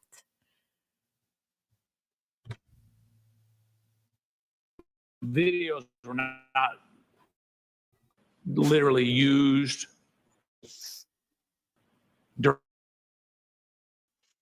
the laser scans. We took the laser scans, the video, combined them to get a process called photogrammetry. Okay, let's get this down to the fundamental. We could publish the exhibit with regard to the Ring camera. Sure. What exhibit is it? Yeah, I've got my. Yeah.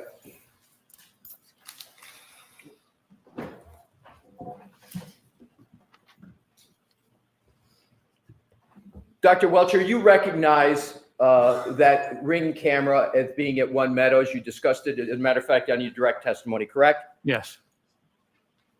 Now, that Ring camera was utilized as part of your laser scan process, correct? It was used. So you're confusing laser scan and photogrammetry. The video, the laser scanners are together used in the photogrammetry. The camera and the laser scans are not used necessarily with each other.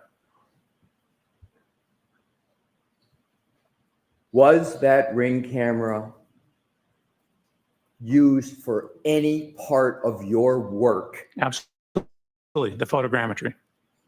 I just need to be able to finish my question, sir. Was that Sorry. Ring camera used for any part of your work at One Meadows on October 2nd, 2024? Yes. And it was used for what purpose? In the photogrammetric process, to establish the position and dimensions of various things in the video. So then we could go back and overlay the vehicles and track the tracks in the snow, as well as look at the damage to the vehicles. Right. So this was used as a basis, not the only one, to establish dimensions of the other work that was done in analysis at One Meadows, correct? Correct. You can take that down, Mr. Woke. You know that the Ring camera at One Meadows, in existence when Aperture did the work on October 2nd, 2024, was different than the Ring camera that was in existence on January 29th of 2022, the date where you went through to see if those two vehicles align. Is that correct? The cameras are different. That is correct. And you know that the cameras are different, and you knew that as part of your analysis, correct? Correct. Did you document the differences between the two cameras as part of any work performed at One Meadows? Yes. And did you measure any differences there might have been between the location of the new Ring camera from the older one that was in existence on January 29th of 2022? No, what we did is use the current Ring camera in conjunction with the old Ring camera, and the laser scans were able to, again, map the points onto the scene.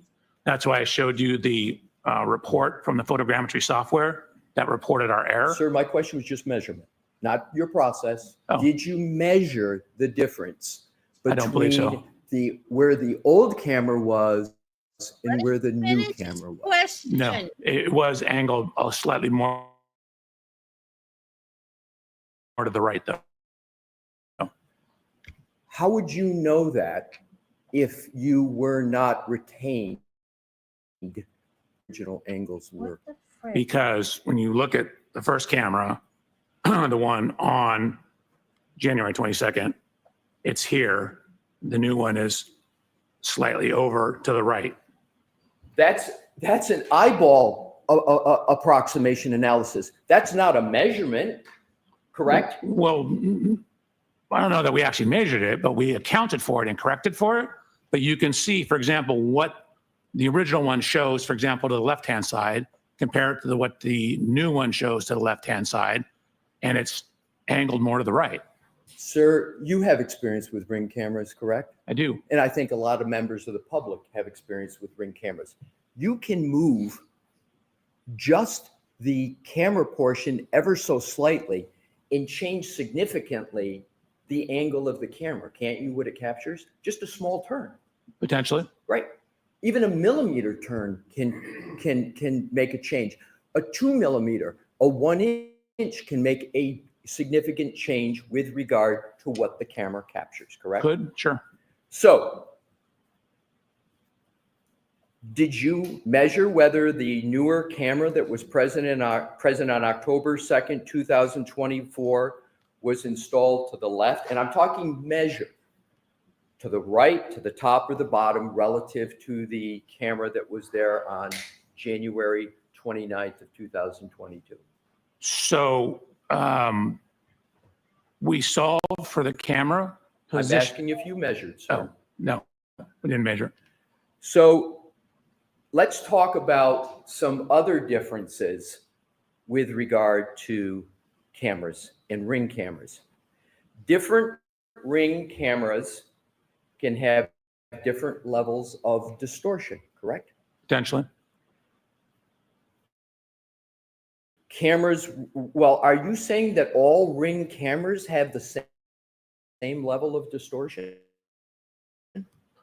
No, but again, they're mass produced, so you could have some that have the same exact The distortion. comparative distortion between what I'm just going to now refer to as the old Ring camera that was there January 29, 2022, and the camera that you saw on October 2024, which I'll refer to the new camera.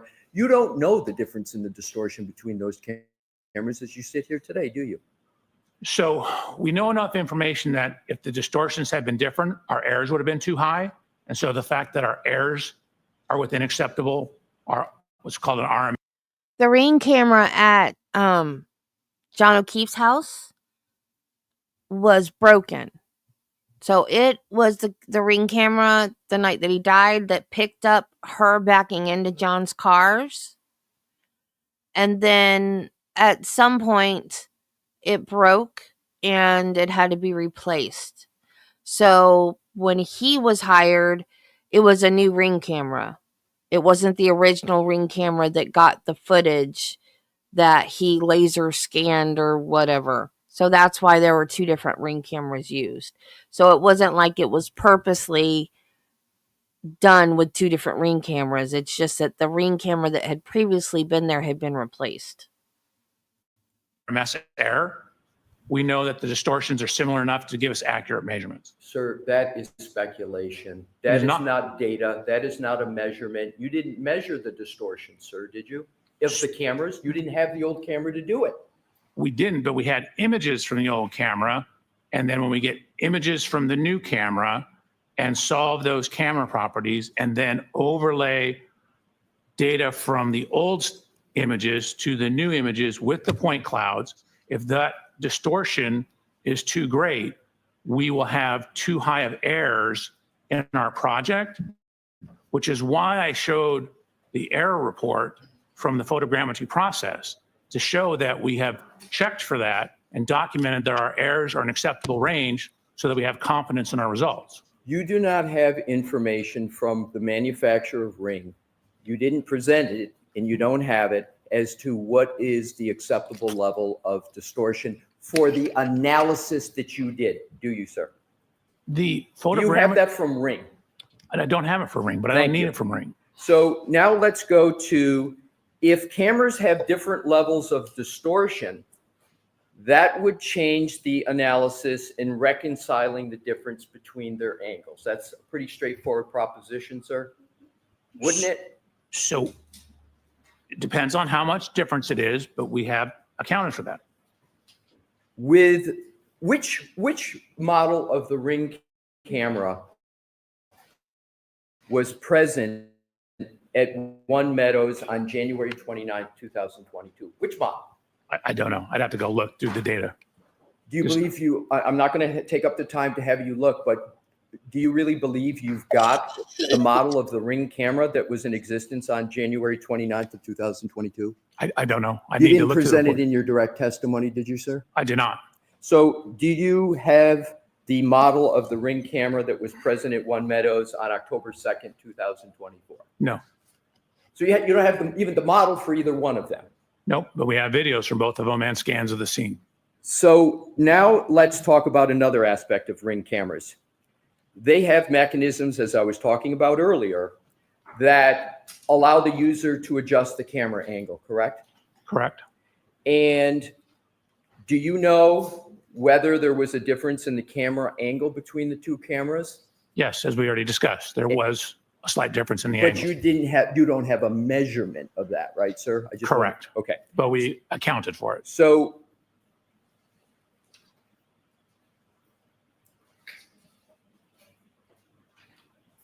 wouldn't a difference in models of Ring cameras be relevant at all to your analysis of trying to reconcile any differences between them? So if you have video from both of them and you have laser scans with three-dimensional geometry of the scene, you can go in and it's called a reverse camera analysis and solve for the distortion properties. The scans give you the real world dimensions. So once you know the real world dimensions, you can then go in, and then solve for the camera lens properties based upon the real world distortions. So for example, if there's a little bit of bending at the end, the laser scan data will show that, and you can correct for that knowing information about the laser scanner. I'll or ask the the laser question. scan data. I'm sorry, I thought you finished, sir. I'm going to ask the question again because it's a narrow question. Wouldn't knowing the difference in the models be relevant? That's all I'm asking. Wouldn't it be relevant to your analysis of reconciling the differences to them? Wouldn't it be relevant? No. So you think the different models are irrelevant to any process you... The video itself is more important than the models. I'm not asking if it's more important. I'm just asking, would it be relevant? No, I don't believe it'd be relevant. Now let's go to another aspect of the cameras. Are key parameters in a camera that the software needs to know focal length? It is. Is imaging size something that is an important parameter in a camera? Yes. Are sampling characteristics an important parameter in cameras? Can be.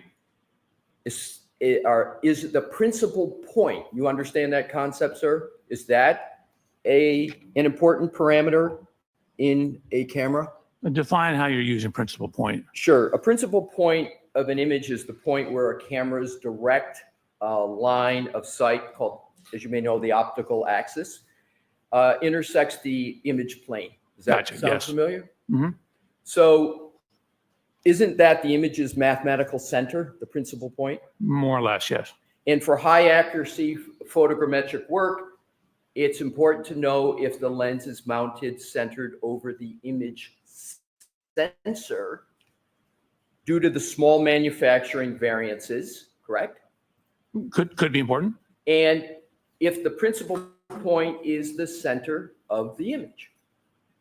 That's relevant. So doesn't that affect the mathematical calculation of the light ray geometry? It could. So the variance in manufacturing between cameras is a known issue. Do you agree? I do. There's small manufacturing variances that affect one of the key components of the fundamental parameters of the camera, namely the principal point, right? Correct. Did you perform the camera calibration of the camera in place in October of 2024? Yes, so within photogrammetry, we calibrated the photogrammetric analysis to the camera. Did you address the principal point in that calibration? Do you have documentation that you addressed that important factor, the principal point? So the checking of the RMS error in the software takes into account, sums up all the potential errors in the measurement, which would include that. Okay. Sir, you know the importance of all of these topics because the output of all the work Aperture did at One Meadows, almost all of it springs from that camera, correct? It starts there. Okay, it starts there. And if the starting point is wrong, then where you go from the starting point is going to be at least potentially wrong, correct? Potentially. Would you agree that Ring cameras have a swiveling mechanism so that the user can adjust the camera angle? Some do. Do you know whether the camera that was in existence on January 29, 2022 had a swiveling mechanism? I believe it did. Believe, do you know? I do not know for a fact, but you- those style of Ring cameras on the surveillance have adjustability that includes angle. But you don't know whether the camera that was there, the specific camera on January 29, 2022, had a swiveling mechanism or not, correct? Correct. And do you know whether the camera that you saw in October of 2024 had a swiveling mechanism on it? It did. And where did you document the fact that it had a swiveling mechanism? I think we have photos of the camera. Did you document it in writing, and did you document the tolerance of the swiveling mechanism? No. Let's go to, and again, all of the camera, this camera that you used is the starting point for your laser scan and photogrammetry process, correct? Correct. All right. Let's go to another topic. On your direct testimony, as I recall, you stated essentially from various information that you lined up in the video, and we're talking about the lining up of the Lexus with the Traverse. And this is at One Meadows. And so, as I understand what you did, sir, is you took what are called point clouds, 3D images, created 3D images, synonym point clouds of the Traverse, and then you attempted to line them up to determine, among other things, whether they would align sufficient so that the Lexus could line up and potentially hit the Traverse such that the tail light of the Lexus could be broken. Was that at least part of your analysis? That was part. There was more. So you showed a slide, a few slides, and with your honor's permission, what I'd like to do is to start with slide 90. All right, do you have any problem with Dr. Welcher keeping his printed copy that he was using? I have no problem with the printed copy, your honor. So, I'm sorry, what slide again? 90. Your Honor, my printed copy tiny. Can I Can pull it you up? see the? Yes. Yeah.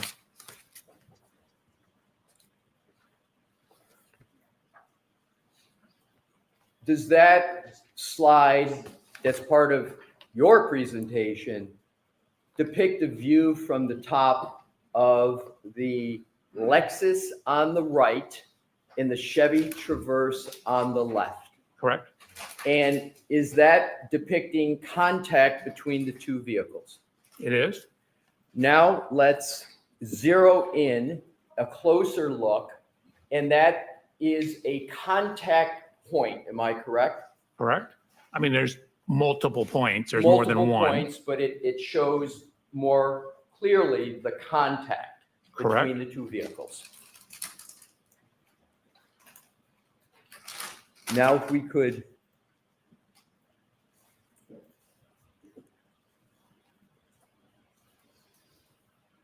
the next,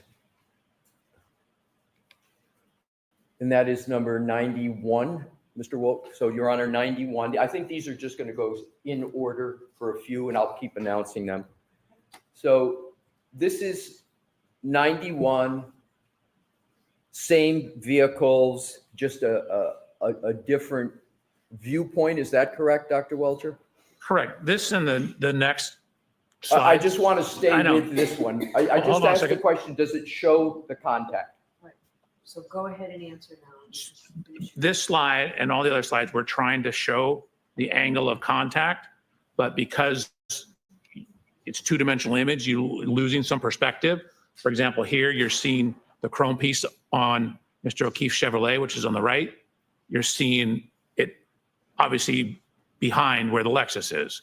So we were trying to show it at a whole bunch of different angles to try and illustrate the degree of closeness or lack thereof. Alrighty. So Thank you. is it correct that on your direct examination, you said in sum and substance, we looked at the degree of overlap and there's only about a 2 to 3 millimeters of overlap between the vehicles? Is that what you recall saying on direct? That is correct. And that you stated that supposed 2 to 3 millimeters of overlap was insufficient to cause the taillight of the Lexus to contact the rear of the Chevrolet. Do you recall saying that? That's correct. Now, I would like you to look at that. This is from your slide presentation. Is that not showing contact between the two vehicles? Oh, it absolutely is not. What you're seeing is a portion of the vehicle What? that is behind the area. Keep in mind the angle, the Lexus is angled off to the left.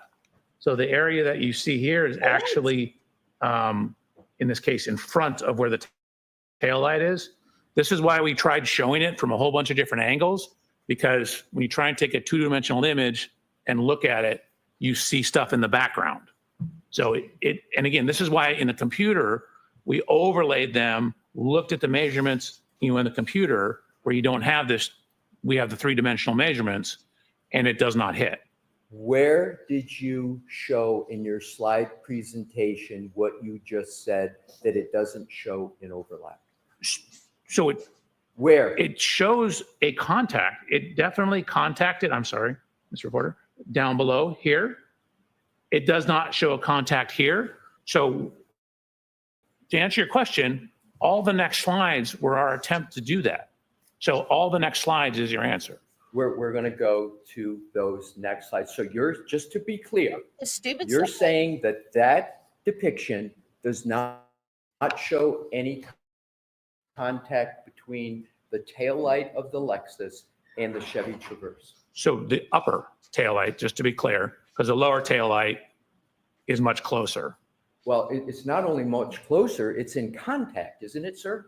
It's very close. It's probably within an inch being in contact. Oh, so you state that even the lower part of the taillight is not making contact? So if, again, maybe there's a photo we could show or a scan that is on the rear of the vehicle and it contacts on the corner, which is just around. So maybe like an inch or so in front of it on the corner.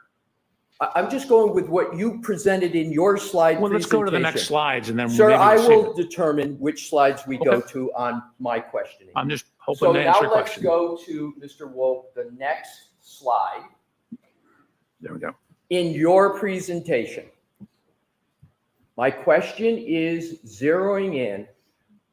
Are you saying that that slide does not show contact between the tail light of Ms. Reed's Lexus and any part of the Chevy Traverse? Yeah, absolutely. It's exactly what it shows. You can see a little better here. Again, we tried all these different angles, which is why all these slides are in there. But you can see some of the geometry of the light. This structure, and again, remember I said the Chevy kind of curves in as it goes up a little bit. Let's go to the next slide. 40. Unbelievable. Leslie has had it with this guy.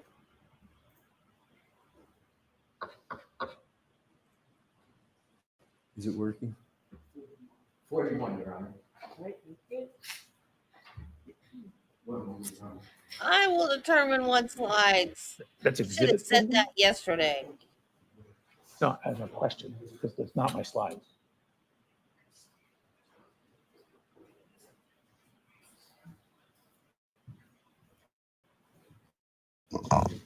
So, Mr. Alessi, is this exhibit number 41 or is this from the PowerPoint? Because, Slide 41?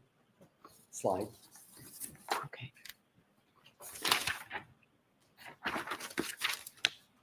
Yes. So I'm putting this up because I want to show an actual photograph of that tail light. And I would like you, sir, to focus on the quarter panel tail light in each. Do you see a jutting out of the quarter panel tail light? I don't know if you and I are talking the same thing. There are little fins here. Correct. Now, what I'd like to do is to go back to the depiction we were just looking at. And that depiction doesn't show the jutting out, does it? No, it does. Those are actually more on the side of the vehicle. You can't see them in this image. Correct. You But- can't see that. Hold on a second. I wasn't finished. But Sir. they are 100% there.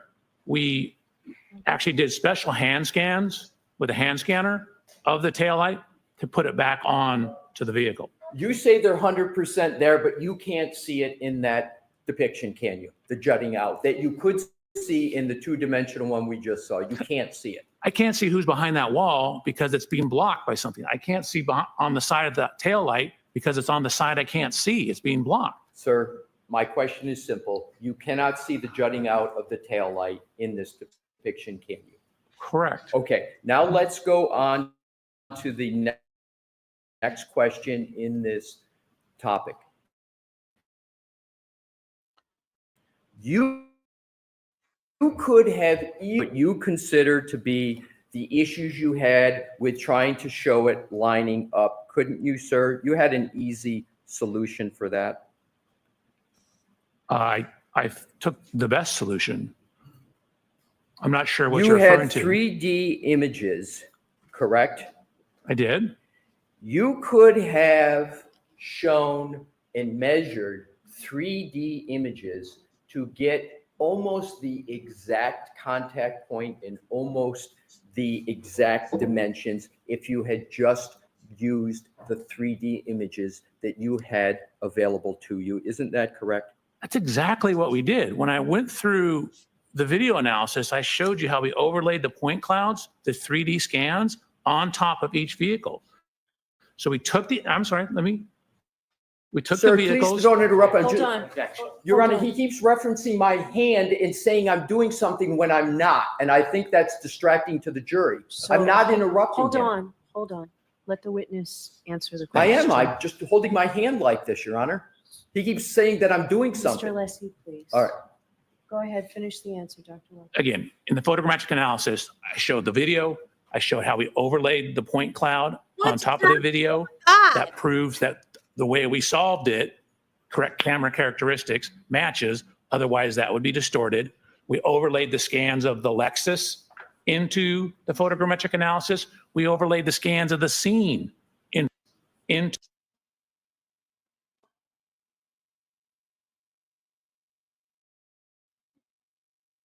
Is correct? could be important. And if the principal point is the center of the image.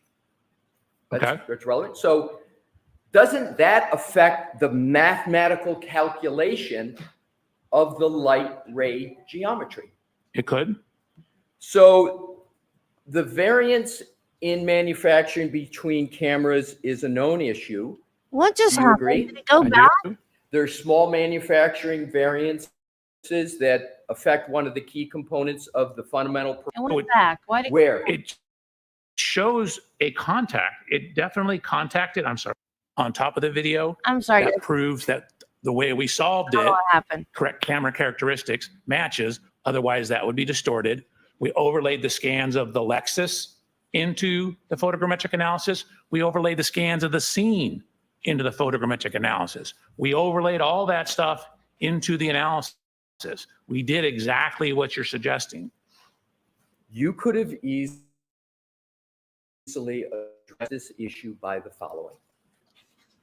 If you really believe there was no contact or not sufficient contact, you could have produced a graphic that shows a gap between the two vehicles. A graphic, couldn't you? That's not a graphic. What is that? Sir, I get to ask the questions and you are to answer them subject to the judge's ruling. So my question is, couldn't you have created a graphic that would have better shown the issue that you are creating or talking about today? That's my question. Couldn't you have created a graphic? We did. We created a whole bunch of graphics. You called what we just saw a graphic? Yes. Well, if there's a gap, why isn't there then something that shows a clear gap? Because when you have the angulation of the vehicles, you have perspective. When you're looking at it, even if you do a top down, you see everything projected onto a single flat plane. So you can't tell the height of things. So when you see things in this dimension, you can't necessarily see depth of things. So you lose in two-dimensional images, you lose one dimension depending on which way you're looking. That's why I showed it from all these different angles to try and show exactly what you're saying. We had graphics to do that. 3D images allow you to show perspectives for 360 degrees, correct? That is correct. So none of what you presented in your slideshow shows the contact points from 360 degrees, does it? I don't understand your question. Are you asking if I showed it at every single, I went through 360 slides that showed it at every single degree? Sir, let's move on. I think I've made the point. So I'm going to strike the comment, Okay. Mr. Nelson. Dr. Welcher, let's go to the next topic. Jeez, this dude. And keep with these two depictions.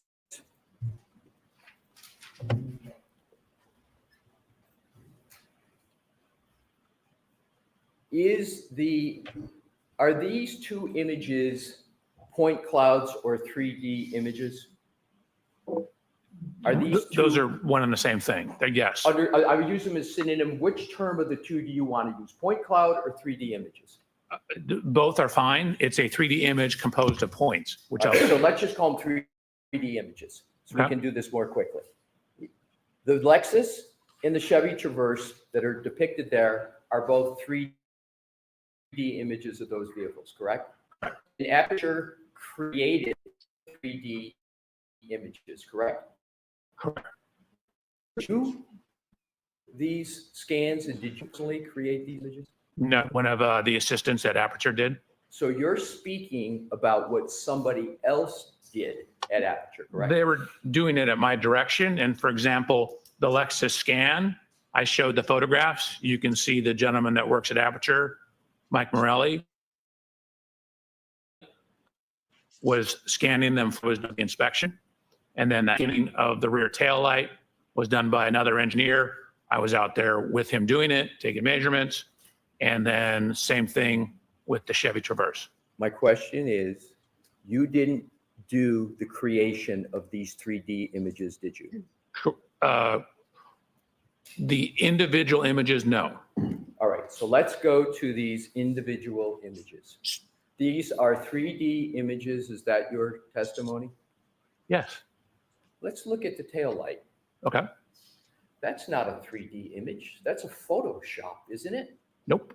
Oh, so it's your testimony that that tail light is a 3D image. That absolutely is a 3D image. The way you can tell is when you get up near the chrome, because lasers don't like shiny objects, you start to get a scatter. So see all these dots here? If that was a photo, you wouldn't have these dots. Let's go to the Chevy Traverse. Let's, Mr. Woke, zero in on the content, yeah.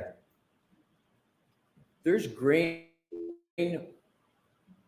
on that taillight, in the taillight. That's a 3D image of a taillight, isn't it, sir? They're both 3D images. Well, I just want to stay with one. That taillight is a 3D image, and one of the ways you can tell is it's got all that grainy material on it, correct? Correct. Now let's go back, Mr. Woke, to the Lexus. Let's now go to the bumper. But do you want me to explain the difference? No, Okay. thank you. I would like to go to the bumper. Do you see the predominance of any grainy image on the bumper? There's a little bit. So for example, when you get near edges, it has a hard time with edges. I'm sorry, the bumper cover. Right. See the bumper cover up above? This whole thing is the bumper cover. That's the step pad. That's the rear body panel or the rear deck lid. I'm talking about the step pad, sir. Hey, Matt. Just the step pad of the bumper? Are you asking about just from here to here? Correct. The bumper step Can we pad. zoom in on it? Pardon me? Can we zoom in on it? Sure. Do you see any? Yeah, I see graininess. Let's go over to. Right.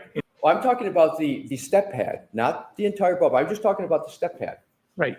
So you're zooming in on the bumper. Right. The step pad is this structure up here. We're going to move up. It just takes a while.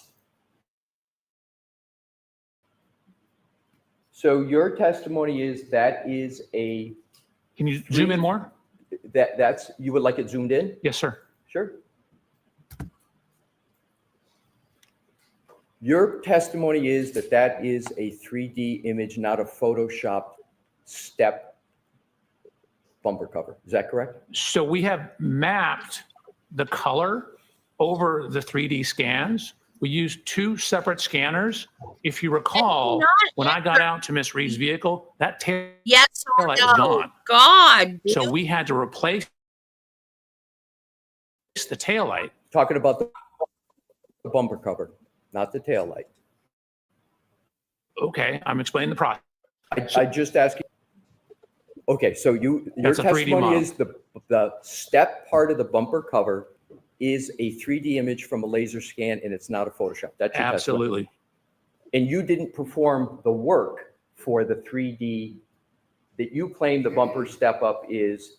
You didn't do that work to produce that depiction, did you, sir? Somebody else in your firm did it. So this is all done at my direction. The engineers that work for me, so I'm telling them what to do. I'm not the one punching the keys. That's I'm my saying, question. I need you to do this, and this. Use the hand scanner, go scan the light. I need to put this back in because it was missing when we got to it. So no, I'm not punching the keys. Okay, so Okay. One over, please.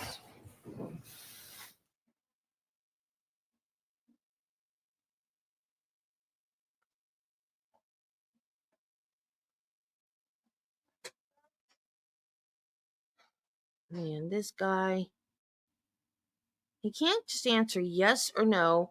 He has to explain and quantify every little thing.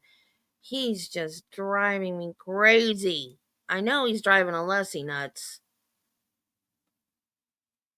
Crazy, crazy, crazy, crazy. He wants to explain his process about everything. He can't just answer yes or no. He has to give this great big long explanation for everything. And finally, Alessi said, "You don't get to decide which slide." Finally. I've been waiting for him to say that. He should have said it yesterday. This guy's been trying to run the cross examination. Ugh. And he absolutely should have been allowed to ask questions. If he used Trooper Paul's calculations and everything.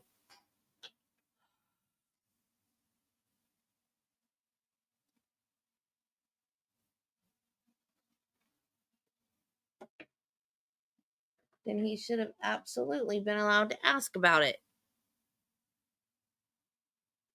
Ouch. Hot glue is hot.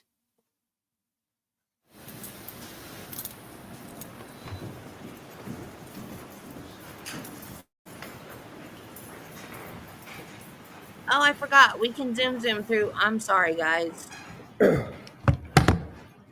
With regard to, no, we don't need him back up, Mr. Wolf. Isn't it correct that 3D images are for proper and most accurate measurements as opposed to 2D images? Is that a correct general statement? I mean, generally, yeah. Okay, that's my question. So let's go to the next topic. Let's talk about hydraulics on the Lexus SUV. What type of hydraulic system does the Lexus SUV have? So it has a mechanism, I believe it's actually pneumatic, it's air-based system that raises it up and down. Do No. you know what the name of that system is, sir? No, not off the top of my head. No, I Do you know how that. it works I do. specifically? Well, I mean, I know generally that there's a button on the interior where you can raise and lower the ride height.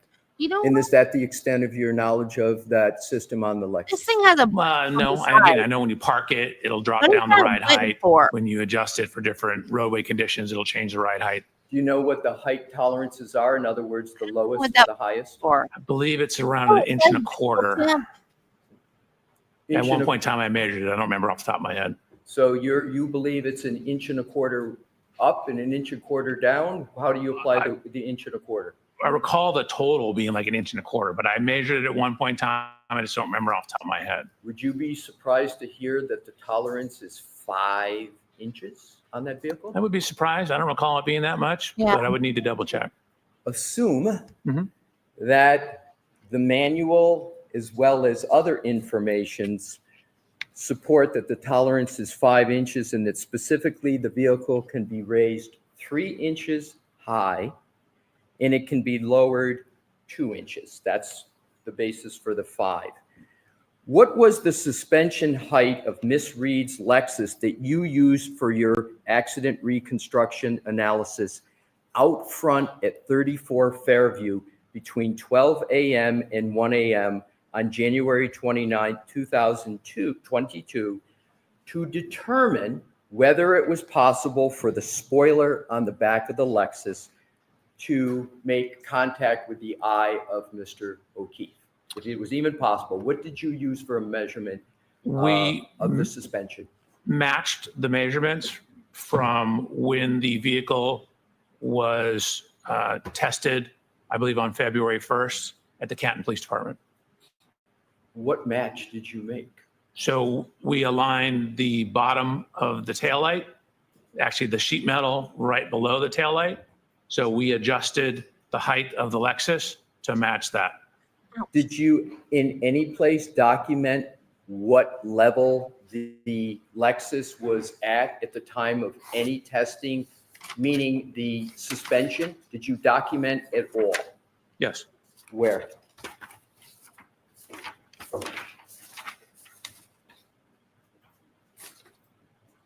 Slide 107. Can we have slide 107, Mr. Wolf?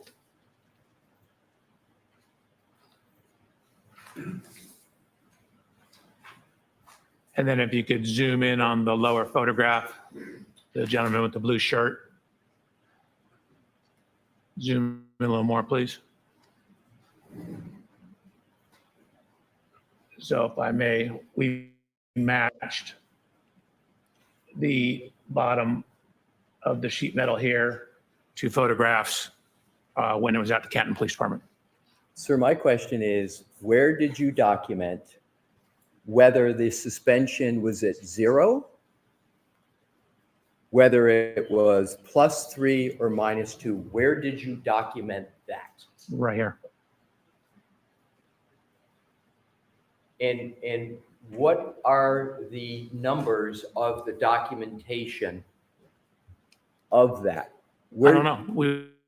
We were matching the photos. So I don't care what the numbers are. I care that the height is the same. Okay, so I just heard you say, if I heard correctly, you don't care what the suspension is at. Is that your testimony? No, I don't care what the suspension number is as long as the heights match. I understand. I understand. So what was the suspension height of Miss Reed's Lexus at 5:07 a.m. on January 29th, 2022, while at One Meadows and colliding with the Chevy Traverse? What was the suspension height then? We assumed it was the same as when it was at the Canton Police Department. Exactly. You assumed, but there's no measurement like was just on that depiction. There was no note that said, okay, we're doing this very important and inches sensitive measurements to see whether the tail light on the Lexus makes contact with the Traverse, but there's no measurement and no documentation of what the suspension height was at One Meadows, correct? So we took the closest measurement in time to the One Meadows event, which is when it was at the Canton Police Department. That was the best information we had. Well, that information isn't very good because the vehicle had to go from Canton to One Meadows. And when the vehicle drives, the way the suspension system works, it's automatic. When you go above 20 miles an hour, the suspension comes up. And when you turn off the vehicle, it goes down so you can get out easier. So it would be improper to assume that the suspension at One Meadows would be the same at another location. That's the only, sorry. Was there an objection? Yeah. Go ahead and answer, please. That's the extent of the information we had. We had it when it was at the Canton Police Department. That's- We matched that height. Sorry, sir. I understand. But actually, you brought up a good point. It's going so slow when it's backing up that it wouldn't raise up. So the static position when it's backing up would be the static position. But it wouldn't be going in backup from the Canton Police Department to One Meadows. It wouldn't be going back up when it's going in other locations, sir, right? It would be driving forward. It had to get from point A to point B. Right, but as you pointed out, when you turn it off, it drops down, and then you turn it on, and then once you go above 20, as you indicated, it goes up. But when she's backing up, she never goes more than a couple miles an hour. So it's going to be at the same position as when you start, which is approximately the same position when it's off at the Canton Police Department a couple days later. Do you know whether the suspension system locks when there is testing of the Hey, I'm a infotainment? profiler. I figured things out. Whether the suspensions, I don't know. Okay, let's go on to the next topic. You're aware of the vehicle control, excuse me, Your Honor.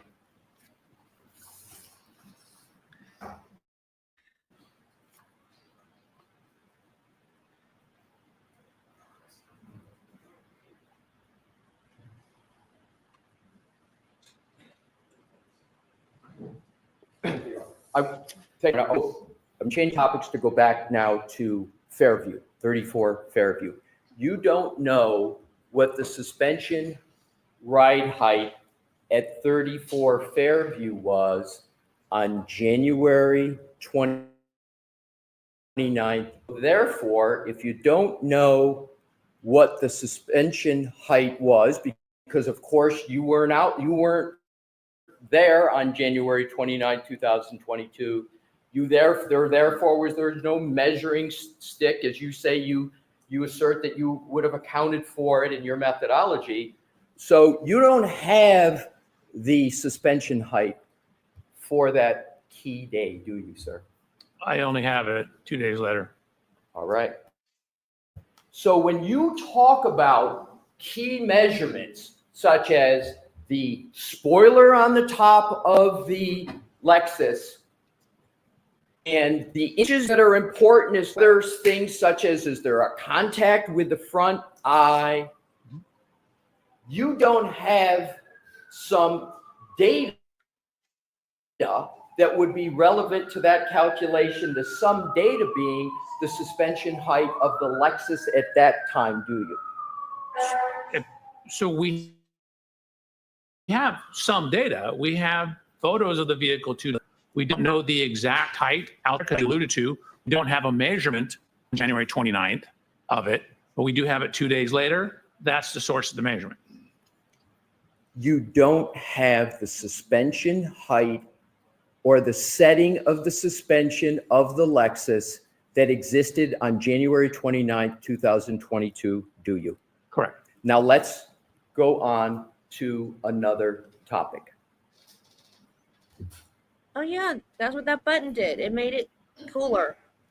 Cool. Within the 34 Fairview on January 29th of 2022, I'm not going to go over them, but you asserted various measurements, height, width, with regard to the Lexus, correct? It wasn't just for the spoiler at the top, correct? Correct. And for all those other measurements that you talked about, you did not have the suspension height and the suspension setting of the hydraulic system of the Lexus on January 29th, 2022, did you? So the hydraulic's only going to affect the vertical dimensions. It doesn't change anything left or right. It doesn't change anything down the side of the car. Understood. But for the measurements that are affected by vertical, you didn't have the suspension height of the Lexus system on January 29th, 2022. Again, I only know what it is 2 days later. So now let's go on to vehicle control history. Sir, you understand what I mean by vehicle control history of This is VCH? text stream information. Are you aware of what is called the Bosch crash data retrieval system in Lexus vehicles? Of course, we showed it on my slides. And the Bosch crash data retrieval system in Lexus vehicles is sometimes referred to as the black box. No, you're mixing. Sir, So you answer that with a yes or no? is the Bosch crash data retrieval system the black box on Lexus vehicles? I just wanted to repeat it so we I can. didn't hear what the objection. You objected? I'd like to be able to finish his answers. What do you So mean? the question was just. He's not allowed to tell you what the objection is. What do you mean you didn't hear the objection? Okay, next question, Mr. Wilson. I'm going to ask the retrieval system in Lexus vehicles. You're familiar with that? Are you familiar with it? There is no such thing in the Lexus.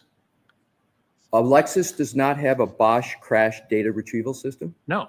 Have you read the report of Trooper Paul, Yes. the May 2023? Does that report not use the exact words posh? Let me ask this. Do you recall? Sustained. The Okay. objection sustained. Let's go to the VCH system in Lexuses. Is the VCH system intended by Lexus as a diagnostic tool for their technicians, Lexus technicians, to assist in vehicle repair and maintenance? Is that what that is created for? That's their stated purpose. Right. And is a synonym for VCH TechStream? Sort of. TechStream, similar, like Bosch is the hardware and software to access the black box data. TechStream is the software to access, for example, the pre-collision system, the PCS system, and the VCH, which is the vehicle control history. So TechStream which does a lot of other stuff, but does access that information. You just mentioned Bosch, didn't you, sir? So Bosch is not in the Lexus. You use Bosch stuff sold by Bosch, Bosch software and hardware, and you walk up to the Lexus with all the Bosch stuff and plug it in and download the event data recorder, the EDR, the black box. That was my problem. There is no Understood. Bosch stuff in the Lexus. I understand. That was going to be the question that I was trying to get to, but you've explained it, so I don't have to answer the question. Let's go to the VCH database that you say the stated purpose is to assist technicians at Lexus in vehicle repair and maintenance. So I didn't say that was a stated purpose. I'm saying that's what Lexus or Toyota says is a stated purpose. It's being used in litigation all the time. All I know is that's what Lexus and Toyota says. But again, it came about right when we started seeing all the sudden accelerations in the Toyota vehicles. So my question is the VCH database specific to Toyota and Lexus vehicles? So it's not a database, it's software. Is the software specific to Lexus and Toyota? The VCH? Those particular acronyms are, yes.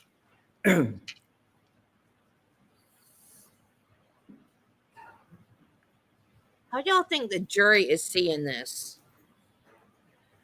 Want to move to another topic, and we are almost finished. We have just 2 more topics, sir. How common were VCH events when Miss Reed owned the Lexus? In 2022, Do you know the ownership period of Miss Reed with respect to the Lexus? Do you know how long she owned it? I have that documentation. I don't know off the top of my head. Do you have an approximate? No, I mean, it was a 2021 vehicle. Our accident is January 29, 2022. But I did get that information. How many VCH event Lexus of Miss Reed? I did not count them, no. I have them all. Do you I was have- only focused on the ones around Can you our say time period. yes or Exactly. no, dude? But do you have the number of events? Do you know how many there were? I could get it for you. How long would it take, sir? Oh, good 3 God. minutes? Why don't we come back to it Okay. and we'll see if it's. How about I start this so that we don't have to wait for it to boot up? And then when we come back to it, it's ready to go. You As okay with long that? as that's all you're looking at, sir. Yep. Thank you. And then pick your head up, please, so I can finish Emotional these 2. support lab Go ahead. clock. So how often were VCH events recorded on the Lexus before January 29th of 2022? Man, I have to pull this data up. Fair to- enough, to fair enough. answer that I question. assume that's going to be in what you're also pulling up. That's the goal here.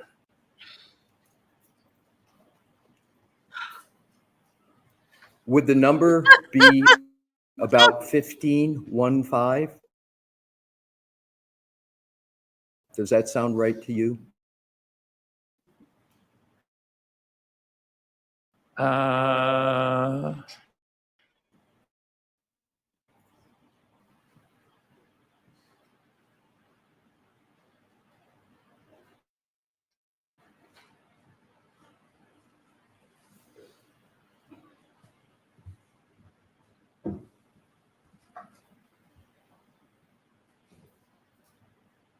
Gotta say, I agree with you there.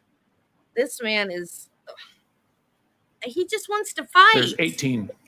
18. Or make Alessi look like an So idiot. there I were don't know eight, which. your Maybe both. records show that there were 18 VCH events recorded on Miss Reed's Lexus, correct? Before the subject one. Right. Did you conclude that any of those events, other than the 1162-2, were a collision? No. Now let's go to reverse recorded events. Can you tell how many of those 18 events were reverse recorded events? And you know what I mean by reverse recorded events? Yes. The vehicle going in reverse? How Correct. many of those events were the vehicle going in reverse? And this is before. 4. Other than, He asked No, you, I is said this before. before? yes, I'm sorry. Oh, I would have to pull up the PCS file. Can you start that and I can continue on with the questioning? I got to. So the PCS file is I have a second laptop that Here's has what I'm going to TechStream. do. That's not important has for me to two keep going and get through it. laptops? So let's just stay on the events, okay?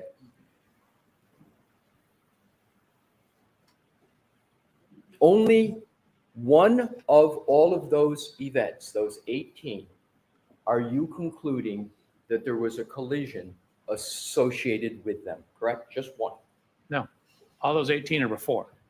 The collision is number 19. No, I'm saying, I understand what you're saying, but for all the other events that are recorded, you're not, other than the January 29, 11/62/2, you're not concluding that any of those were collisions, correct?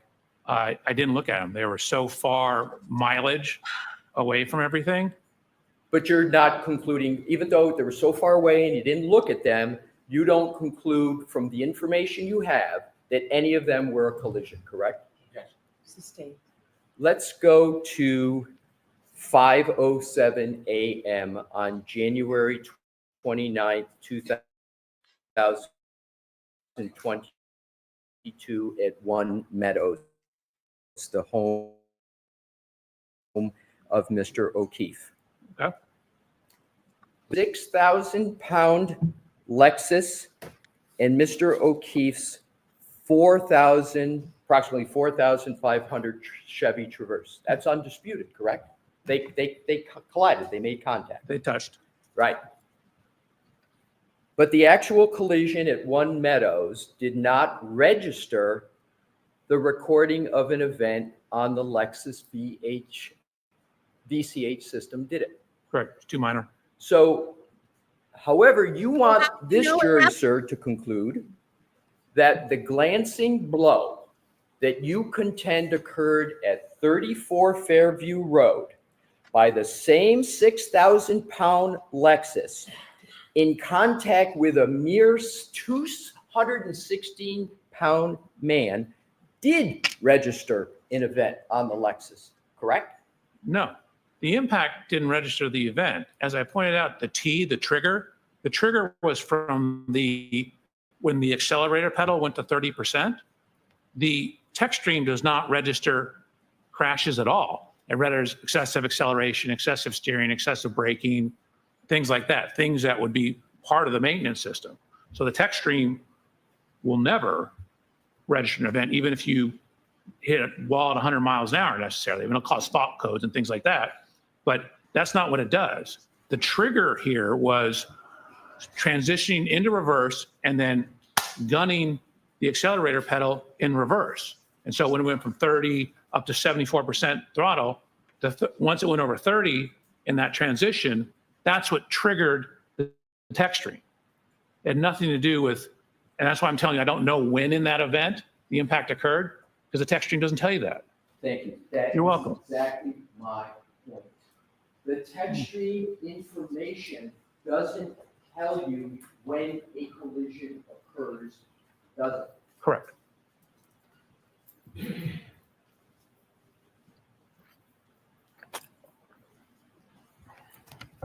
That's all the questions I have at this time, Your Honor. All right, why don't we take our morning recess, Charles?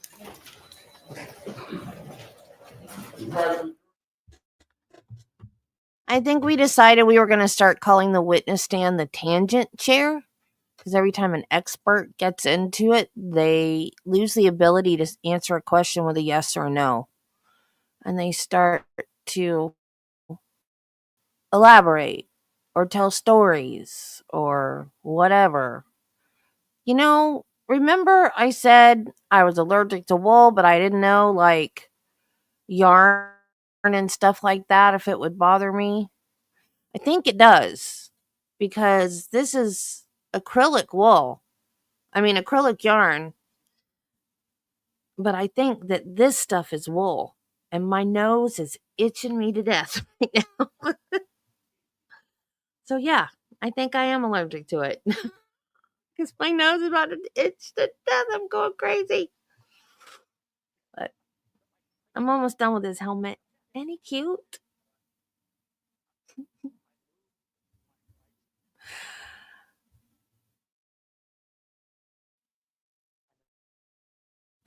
Well, shoot. I had it and I lost it.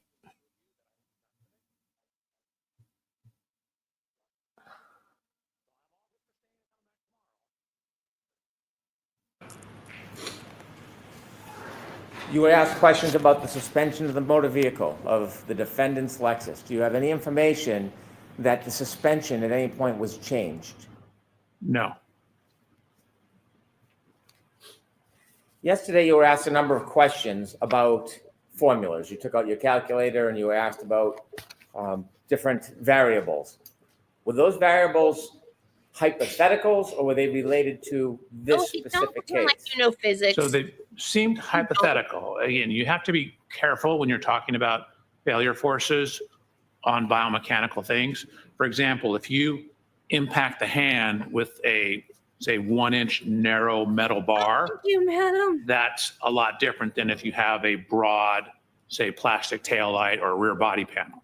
So when you have distributed loads, you can take much more. I told you guys about sitting on the bed, like how much you sink in. That's an example of spreading your load out. When you spread the load out, you don't sink in as much. So same thing with, forces on your body. If you take this pencil, I don't have to press very hard for it to pull in.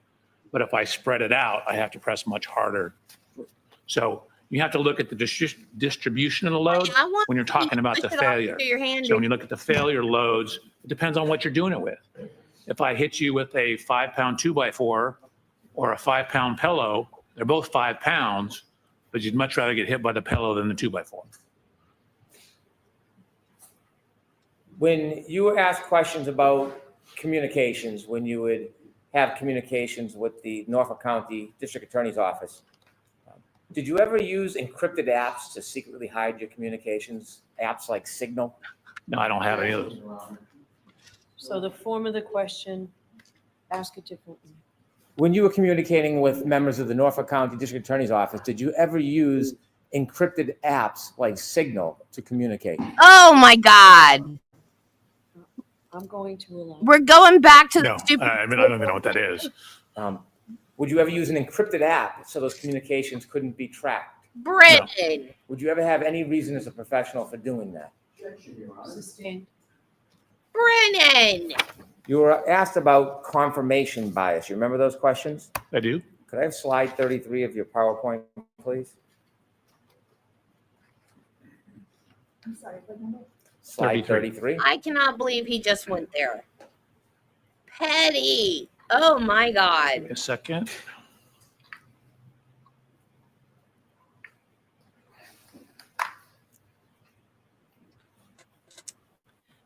For those that don't know, the reason he did that was because in the voir dire of the ARCA guys, it came out that Alan Jackson used the app Signal when communicating with the ARCA guys. And I guess it's just a method that Alan Jackson likes to use to communicate with his witnesses because it automatically deletes and it doesn't keep a record. And there's nothing wrong with that. You don't have to keep communications with witnesses. You only have to keep communications with your clients during an ongoing trial. And I don't even know why you have to do that because that communication is confidential. But he didn't do anything wrong. Brennan brought it up to make them look questionable. And now he's trying to look holier than thou by saying, oh, we didn't use Signal to communicate. That's all he's doing because he has nothing else.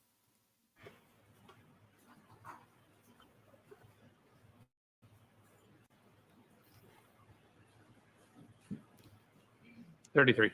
You could zoom that in, please. A little larger so we can see it. I cannot do it with one monitor. You can't do it any closer than that? Not since I took down. Oh, hold on. Oh, here we go. Which part do you want me to zoom in? Miss Gilman can zoom in for you. Sorry? Which part? Miss Gilman's going to do it for you. Oh, there you go. Perfect. If you could zoom in, please. Okay. On shift position signal, going forward, then neutral and reverse, does that data suffer from confirmation bias? No, that's strictly electronic data. When we look over at the vehicle's speed, can we go to the left a little bit?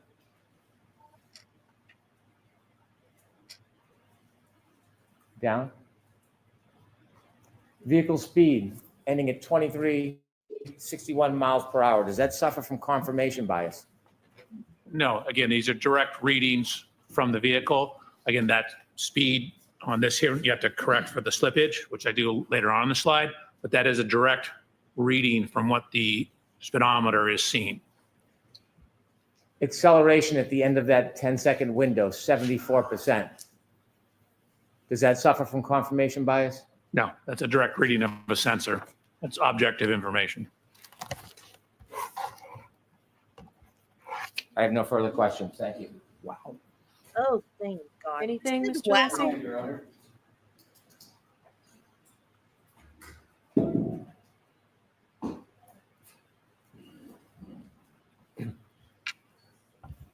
Yeah, Your Honor. Yes. Thank you. Hurry up, Lefty. Dr. Welcher, you were just asked questions about slide 33, which is a slide about text stream data.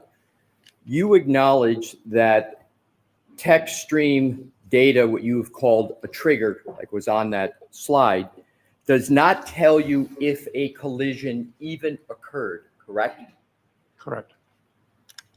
With regard to the topic of confirmation bias that you were just asked about in slide 33, am I correct that all of the questions that Attorney Brennan just asked you were about data on that slide, correct? All that's on that slide is data, correct? And he asked me more questions than just this slide. But were the questions just about data? On this slide, it was just about data. Correct. But confirmation bias is really aimed at opinions and conclusions and alternative hypotheses. Isn't that what confirmation bias gets at? So generally, yes. Again, I started this case with It was the just a question. hypothesis, Go ahead, sir. Go ahead. with the hypothesis that the Lexus didn't contact Mr. O'Keefe. And so I start what's called the null hypothesis, that this didn't happen. And then I look at evidence to either include or exclude the null hypothesis. So theoretically, my confirmational bias starts with a bias that it didn't happen. Do you really think you looked at it with a bias and it didn't happen? One document that shows that you analyzed whether there was no contact between the Lexus and Mr. O'Keefe. You point to one document. Was there one document on your slide presentation that analyzed the null hypothesis, as you call it, there being no contact at all? Was there any slide in your direct testimony? So remember what I said, we start with hypothesis, we get more data, we whittle down our hypothesis to the final answer. I mean, I had 130 slides. I suspect I bored some of these people to death already. So I didn't include everything. There's thousands of photographs in here.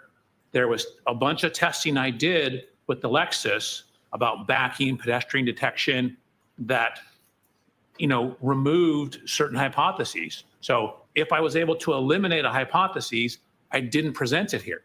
Sir, my question is not about you. All the slides show that, to answer your question. Sir, my question is there any slide that says alternative hypothesis to, whatever the label is, whatever the term, it says no contact between the Lexus vehicle and Mr. O'Keefe?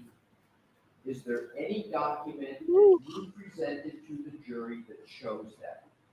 Any document where those words are written on it? Correct. No.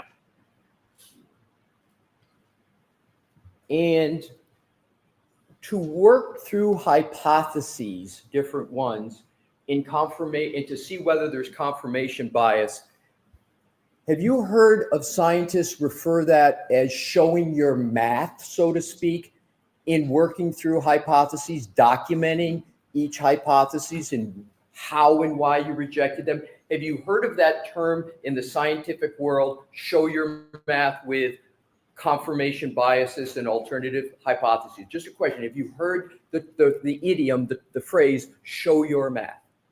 Your question is, have I ever heard show your math, period? Associated with the application of various hypotheses to avoid confirmation bias. Have you heard of that term used in that conjunction? Not really in that Okay. context. It's probably, I understand where you're going with it. Thank you, sir. You're welcome. No further questions. Dr. Welcher, you were all set. Oh my God, thank you. Give me a minute to pack up and I will be out of here.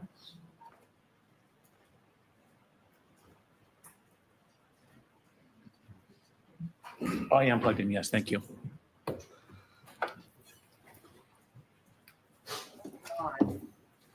Thank God he's done. Thank God. Yes, you can put your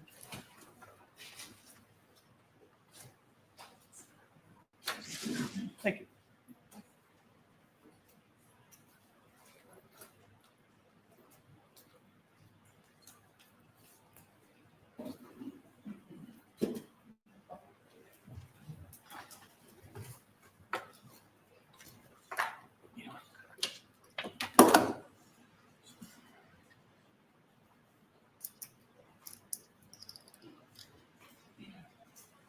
Oh, I keep forgetting we can Zoom. that it now appears that we're at least on schedule, if not a little ahead of schedule. So we'll send you back out for a short recess. Right. Can council come to sidebar, please?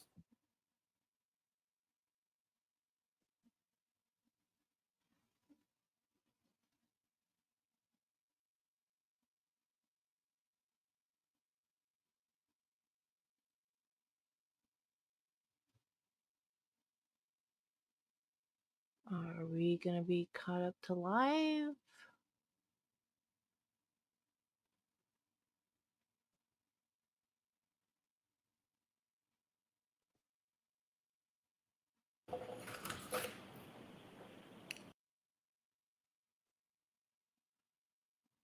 Please do not discuss this case with anyone.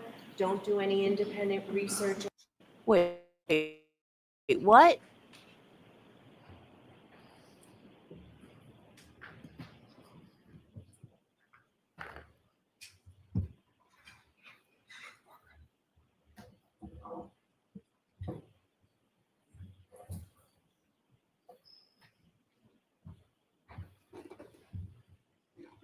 Court is in session. Please be seated.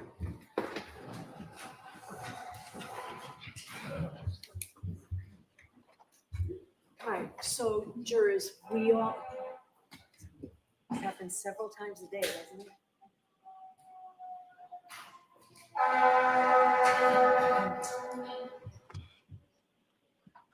So we don't want to waste anybody's time. I know we've spent a lot of time at sidebar and we've had times that we've kept you in the deliberation room because we've been trying to sort through everything, trying to make this trial as efficient as possible, but also honoring and respecting all the hard work of the lawyers that's gone into preparing this trial. So sometimes I do understand that it's frustrating for you. But today we were able to spend some time this morning. I know we kept you in there almost half an hour and we've just spent some time now. So I can tell you that we are ahead of schedule right now.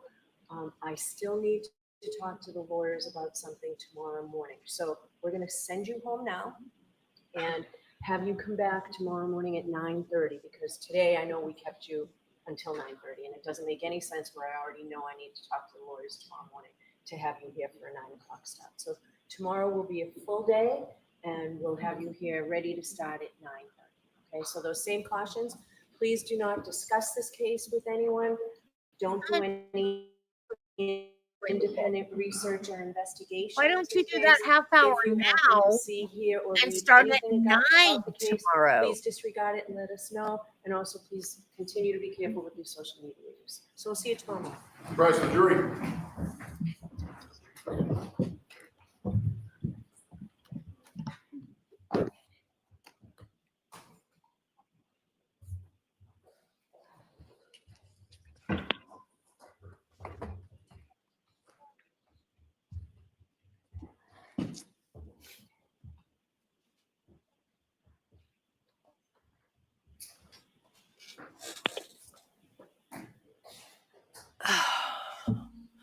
Are they doing something? All right, so Ms. Little, if you can get me whatever you're going to get me within the next hour, so that would be great. And I'll see everybody tomorrow morning at 9 Thank you. o'clock. Ah.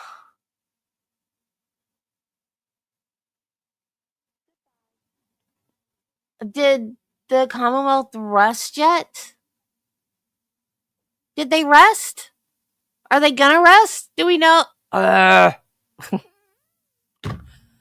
I'm so frustrated.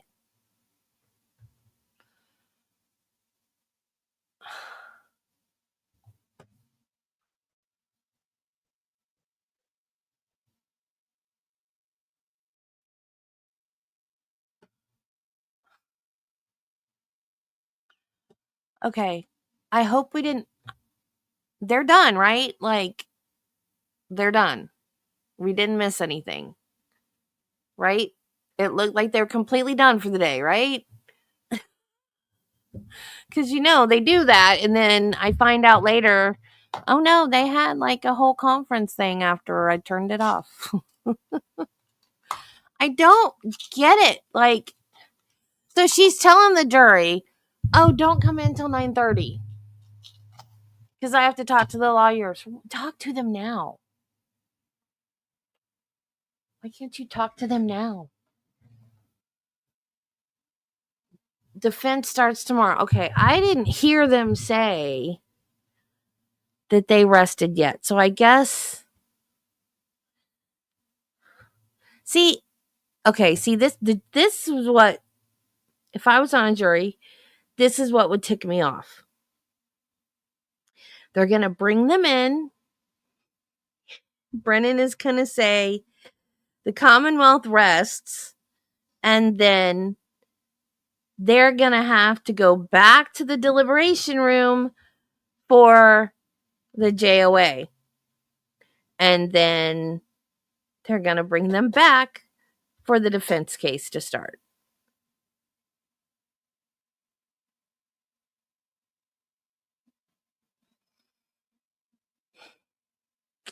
Bye, Carla. So here he is. Bigger look. His beard is scraggly because I was being really sparing because I didn't know if I would have enough. I just barely had enough. And there's his braid in the back. I got his beard I got more beard on this side than on this side, but I'm so glad I learned the needle felt because this is the first crochet project I've ever used needle felting on. And it's so cute. Gandalf's beard is needle felt too. Aragorn's beard was not. It was crochet. I have to glue it on. So this is Aragorn.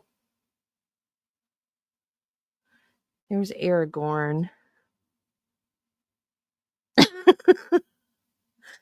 So this is Aragorn's body. I have this. They're like no sew. Like this is all one piece crocheted together. And then you sew the neck on. I'll go get Frodo. I'm done with Frodo. I'll go get Frodo and show you. So he can turn his head. He'll kind of be like a bobblehead when I sew him on. So I have to glue his hair and his beard on. And what did I do with Gimli's body? And then there's Gimli. I'll go hang on. I'll be right back.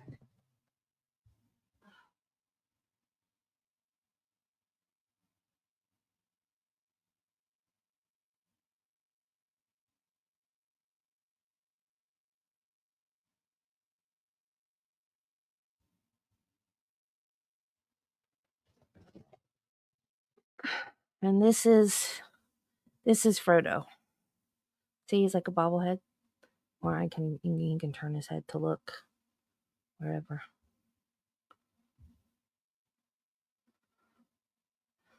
And his cape can come off. And oh yeah, the hair on his feet's needle felted too.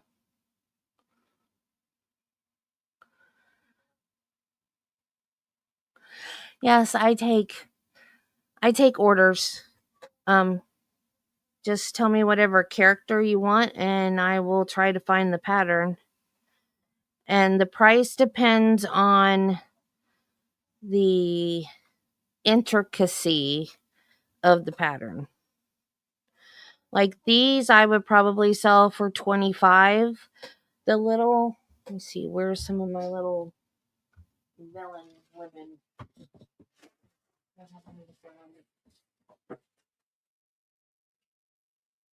Like Cruella, I would probably sell her for about $15. So it depends on size and intricacy. So like for Judy, I did a baby Yoda, which was about like that big, but he's super easy. So I have sold them for $30. Because even though they're bigger, they're super easy, and I can do it in like 2 days. So I do that one for $30. So just if you find a character and you want me to do, I might have I've got for little ones like that, like the little Cruella size. I have Disney. I have Disney princesses. I have a bunch of Star Wars. I have Peanuts. I have Wizard of Oz. I've got Zootopia.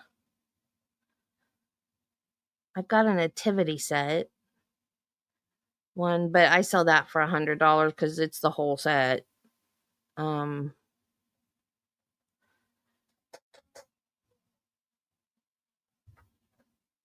to think. I've got so many patterns. And then Alan Jackson, very funny. I don't think I could do an Alan Jackson. Actually, there is this woman.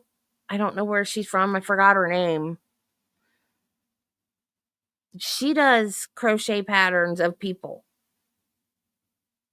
And I can't even figure out how to do my own patterns. I can't, like, basic shapes I can do, but like to figure out, okay, like for instance,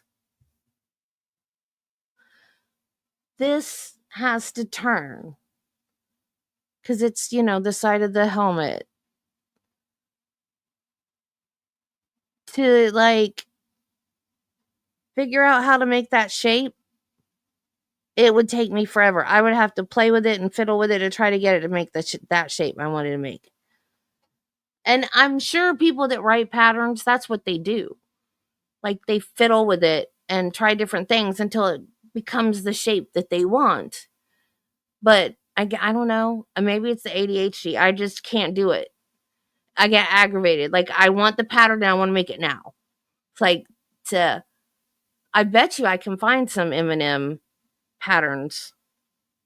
Let me look it up right now, see if I can. I get my patterns from Etsy. I love Etsy. I got yarn and dolls and stuff everywhere. Whoops. Dropping stuff everywhere too.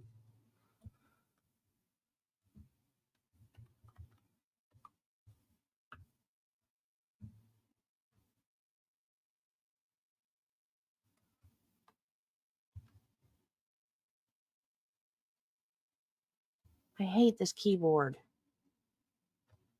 I need a new keyboard. I just got this one, but I hate it.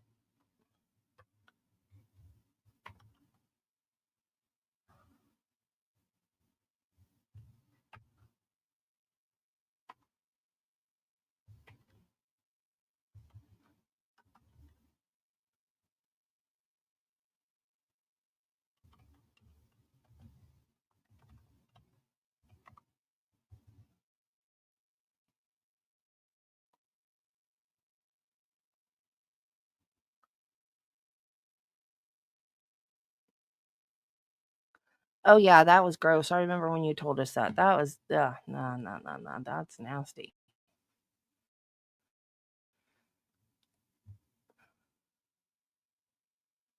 Okay, that's not. Oh, there. Oh my gosh. Why are they not showing up? Because I'm not doing it right. Yeah, I don't want to drink anybody's bathwater. Aren't they cute? Oh my gosh, that is adorable.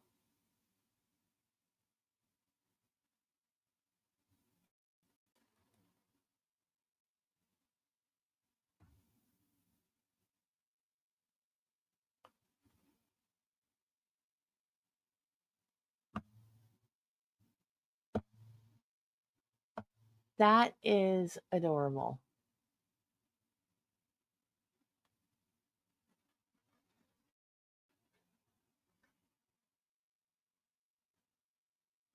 Okay, now I have to have this pattern. They are so cute.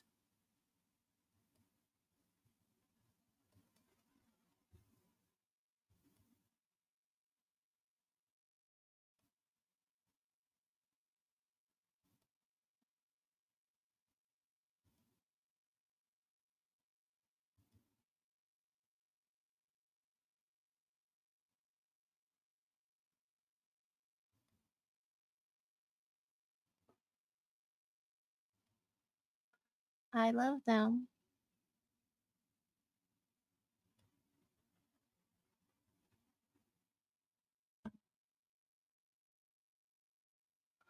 Oh, I have this pattern. I haven't made it though.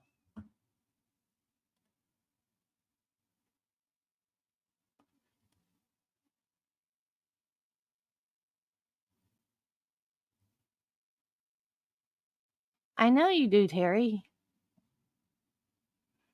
Yeah, the stitch one's cute too. I have this pattern. Jennifer, hey!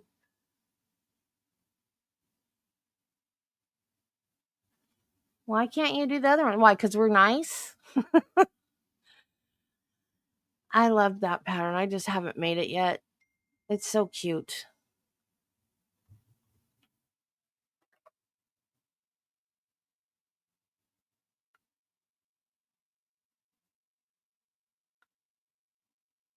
Oh, cool.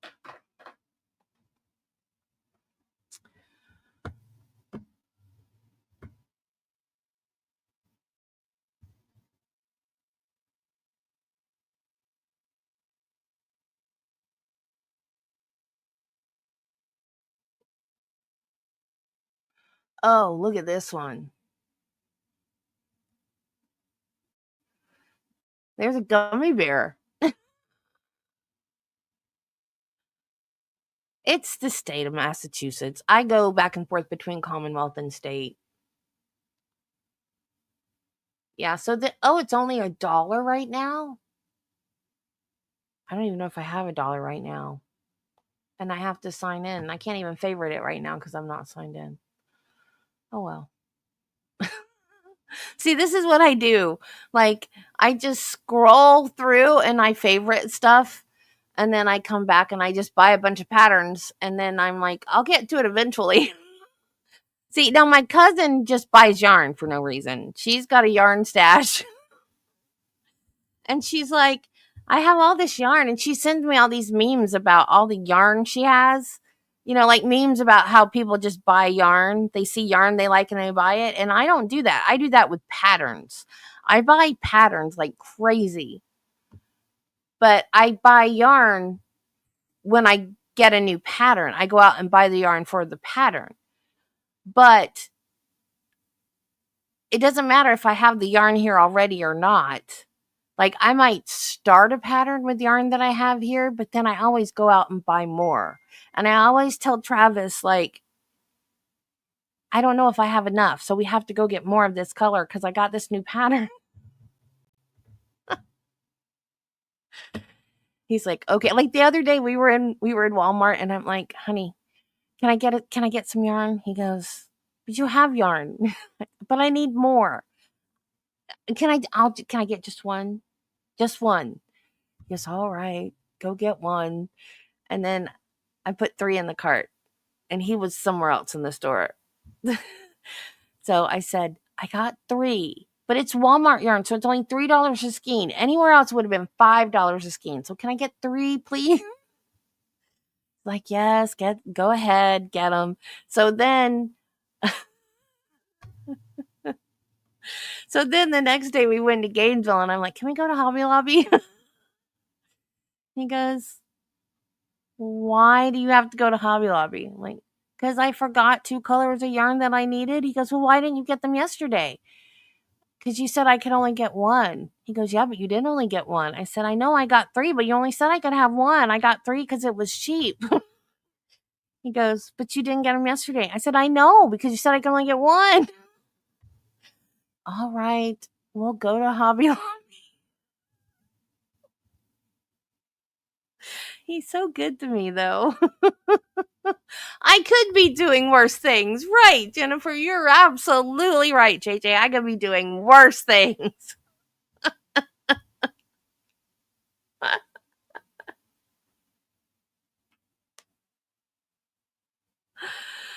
I don't quilt. I don't sew. I sew with yarn because I sew. Most of these are no sew, but most of them are sewn together, which is not bad. I mean, you're just sewing like this. The arms on these are crocheted onto them, but usually you sew the arms on. Usually you crochet the body separately and you sew the legs on and the arms on and the head on. Everything's like made separately and sewn together. These are all crocheted together in one piece, which I actually enjoy more because I don't like to sew. I don't sew. I'm horrible at sewing. Oh, Chaos is here. Deep fried tarantula, no. Yes, Chaos is our friendly neighborhood troll. Troll.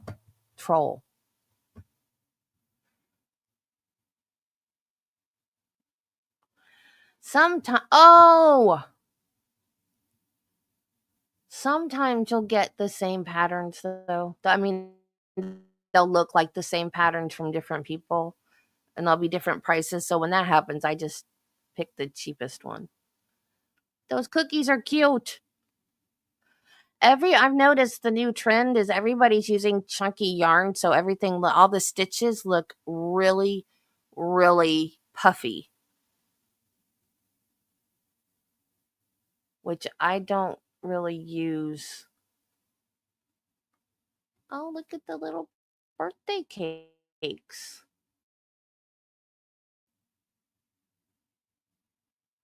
Well, if the picture comes up, look at that. That's cute. Now, I could see using chunky yarn for that because it's supposed to be a fluffy birthday cake. I was thinking about making dog toys.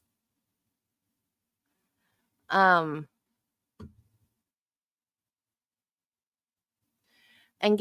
you can buy like the squeakers and put inside of it. But because they wouldn't be hard to tear up because I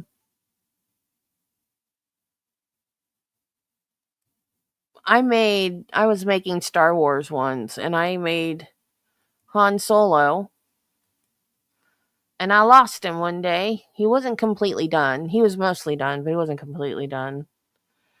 And I lost him one day. And when I found him, his eyes were gone, but he was still together. He was chewed on, but he was still together. And I was like, oh, cool. These things are sturdy. I can make dog toys out of them. I don't know where the eyes went. But I could make things without the eyes, the safety eye thingies. Like if I'm doing a toy for a baby, I don't do safety eyes. I embroider the eyes. I mean, because they're called safety eyes. That's what they look like. And they have like a little washer thing that goes on the back of them. And you can bite them off. Like if a baby is teething,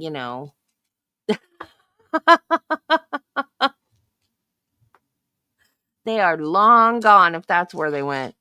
I don't know where Han Solo ever went. It probably got thrown away eventually, but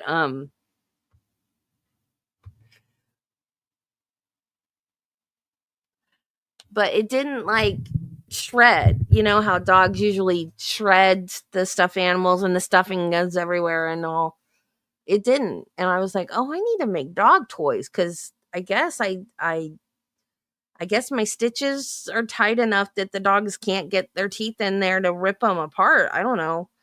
And I did find on Amazon where you can just buy the little squeakers by themselves, so I could, put it in there and fill it full of stuffing around it tight and then stitch tight.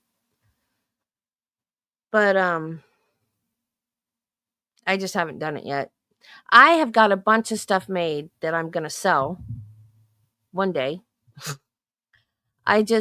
Every time I try to make enough stuff to sell, I end up making something for someone else. And then I stop my momentum of making stuff. And then I start to make stuff. And then I end up making something for somebody. And then it's like a vicious cycle. Because the last time I started making stuff to sell, I had 2 friends that got pregnant. And so then I was making baby toys and blankets and stuff. So I stopped. And then I started making the little Disney villain dolls. Got another one. I made a bunch of them. What did I do with all of them?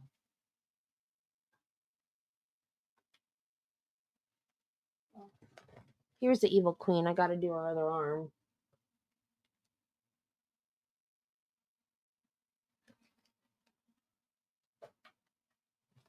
And then I found these patterns with all of the Lord of the Rings.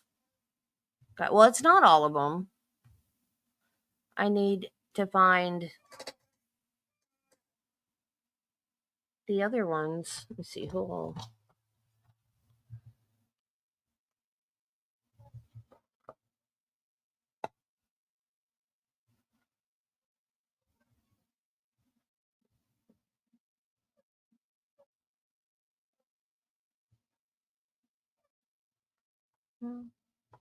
Every time I want to do this, it doesn't open up where I left off. It goes back to the beginning. Now that I wanted to go back to the beginning, it's where I left off.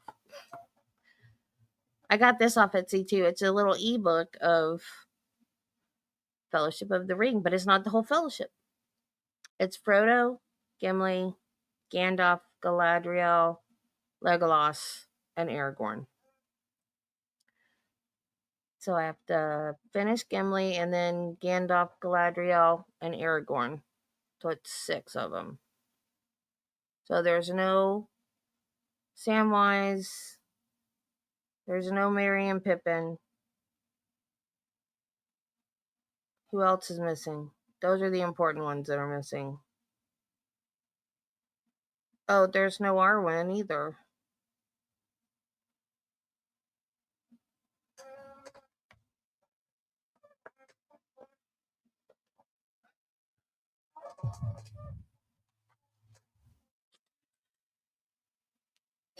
But I live in a small town, so we have like festivals all the time. Spring, fall, winter, watermelon, whatever. If there's something that we can have a festival for, we have it. And they're usually pretty lousy festivals too, but we have booths where we can sell stuff and everything, and I've just always wanted to do that. So, well, then I missed it too because I have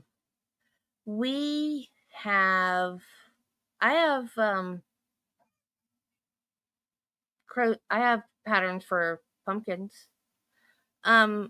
No, we don't have a locals farmer market here. In the next town we do. I actually want to move to the next town over because that's where our church is, and it would be so much easier to get back into church if it was closer. We can't afford to move though. I hate where we live. We live isolated way out in the country. Nobody can find my house. It's horrible. Let me see if that picture. I have a picture of. If I can find it. Picture of Shadow sitting next to my crocheted pumpkins.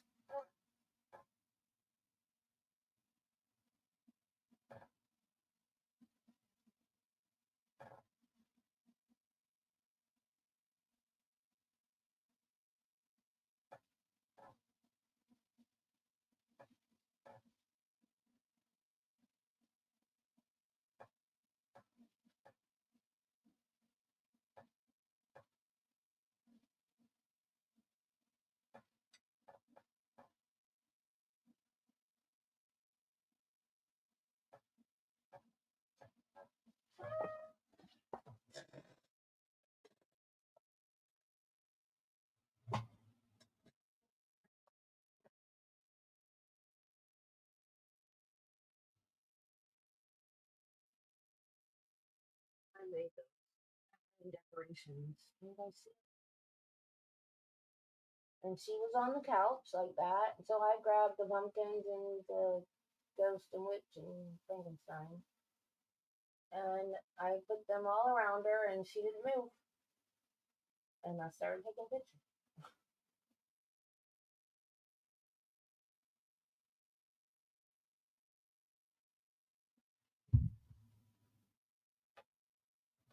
I don't live in the backwoods of Mississippi. I live in the backwoods of Florida.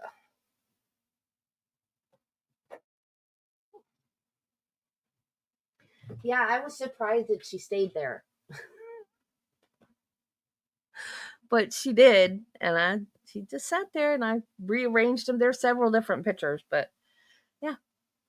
She stayed there. I rearranged them and I had different angles and stuff. She just sat there. She surprises me sometimes.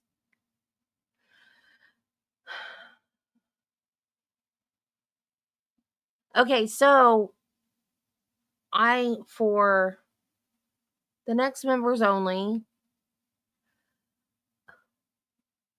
Florida has good pancakes. I don't think we have special pancakes. We just have pancakes. For the members only, I want to look at Trooper Paul's testimony. Now that we've watched this guy, I want to go back and rewatch Trooper Paul. Does that sound like something you guys would want to do? If not, we won't. But I also want to watch Jackson do the pirouette again.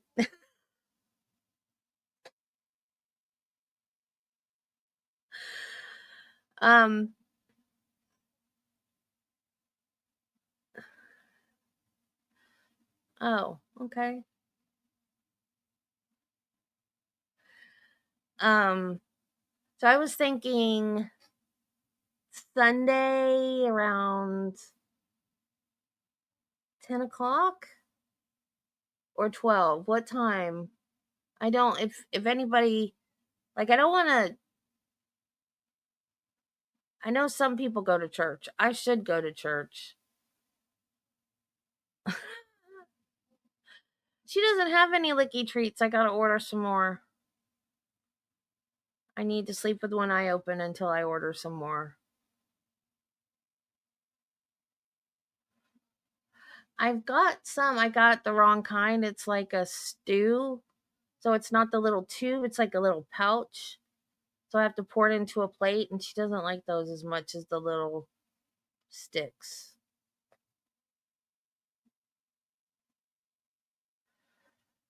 So the reason I was going to do it Saturday, But Kristen's car is messed up again and she needs her daddy to do something and she has to work.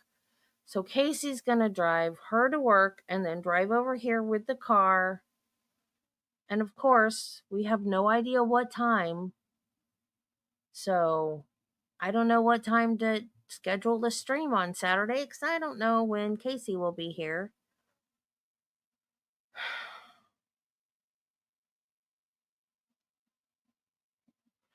So I have to do it on Sunday. So morning, afternoon, right at noon. What time is good, guys?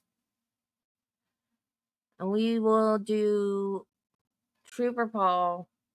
I kind of want to do Proctor again too, but I don't think we'll have enough time to do both.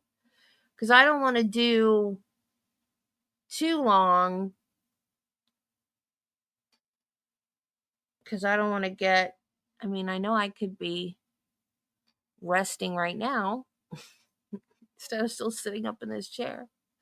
Oh, and I did tell the doctor yesterday about my little accident over the weekend, and she said that it will take a long time to heal. Thank you. But I'm fine. No 17-hour stream. No, thank you. No, I have a butt that has to heal by, when are we going to Volcano Bay? It has to heal so I can injure it again at Volcano Bay. We're going for his birthday. His birthday is July 2nd, but I think we're going towards the end of July. And no more steep water slides that has airtime because I'm not letting my butt slam back down onto a slide again, ever. ever. And if it looks like it might happen, we will leave that slide until last. I have... No, that wasn't... Was that a 24-hour sleep? No. I did go to I've been in a couple of New Year's Eve streams. One years and years ago. And then one this past New Year's Eve. It wasn't all night, but it was like a big chunk of the night, you know. Yeah, it was my fault. I didn't realize that the steeper the slide, the more airtime you got. So I've been on water slides before and never gotten hurt, but this one was straight. We were on a raft. Travis was behind me. It was like a 2-person raft, but it was straight down. And I guess it got airtime, and then when it slammed back down, I am just very thankful. Praise the Lord that I had the nerve block in my back. Because if I hadn't had the nerve block, who knows how bad off I would have been. If I had not had the nerve block, I would probably hurt a lot worse right now than I do. Right now, it just feels bruised. But the first couple days, it was like just changing positions was... Even just getting up into the pickup truck when we left that day, I screamed. It's like as soon as it happened, I was like, we gotta go. We gotta go home. We gotta go. Well, in a roller coaster, you're in a seat. You're in, and it's usually a comfortable cushioned seat. So even when you get airtime on a roller coaster, you come back down, it's a cushioned seat. This was a piece of thin plastic. I wasn't on the inflatable part of the float. My butt was down in the hole where it was not the inflated part. It was just plastic. So there was almost nothing between my butt and the slide. Yes, and you're buckled in too. Yeah. I was not. I was on a float. I closed my eyes. I mean, like, it's an automatic reaction. I can't help it. So I was just like this, going, ow, ow, ow, ow, ow, ow. I didn't even scream. I was just going, ow, ow, ow, ow, ow.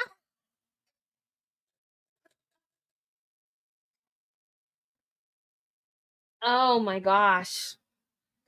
I could probably do a 24-hour stream. I wouldn't like it, but I could do it probably.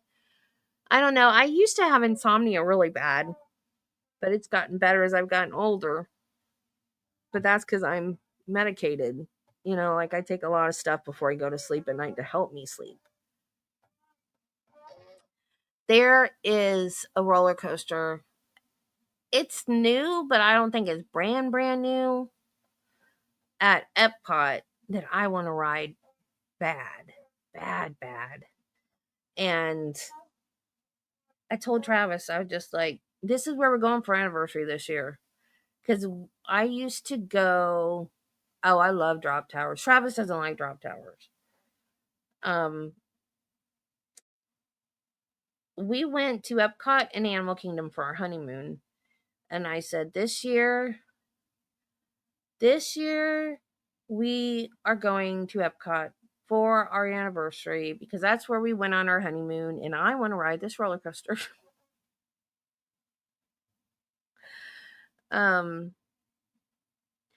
You slept through it, Jill?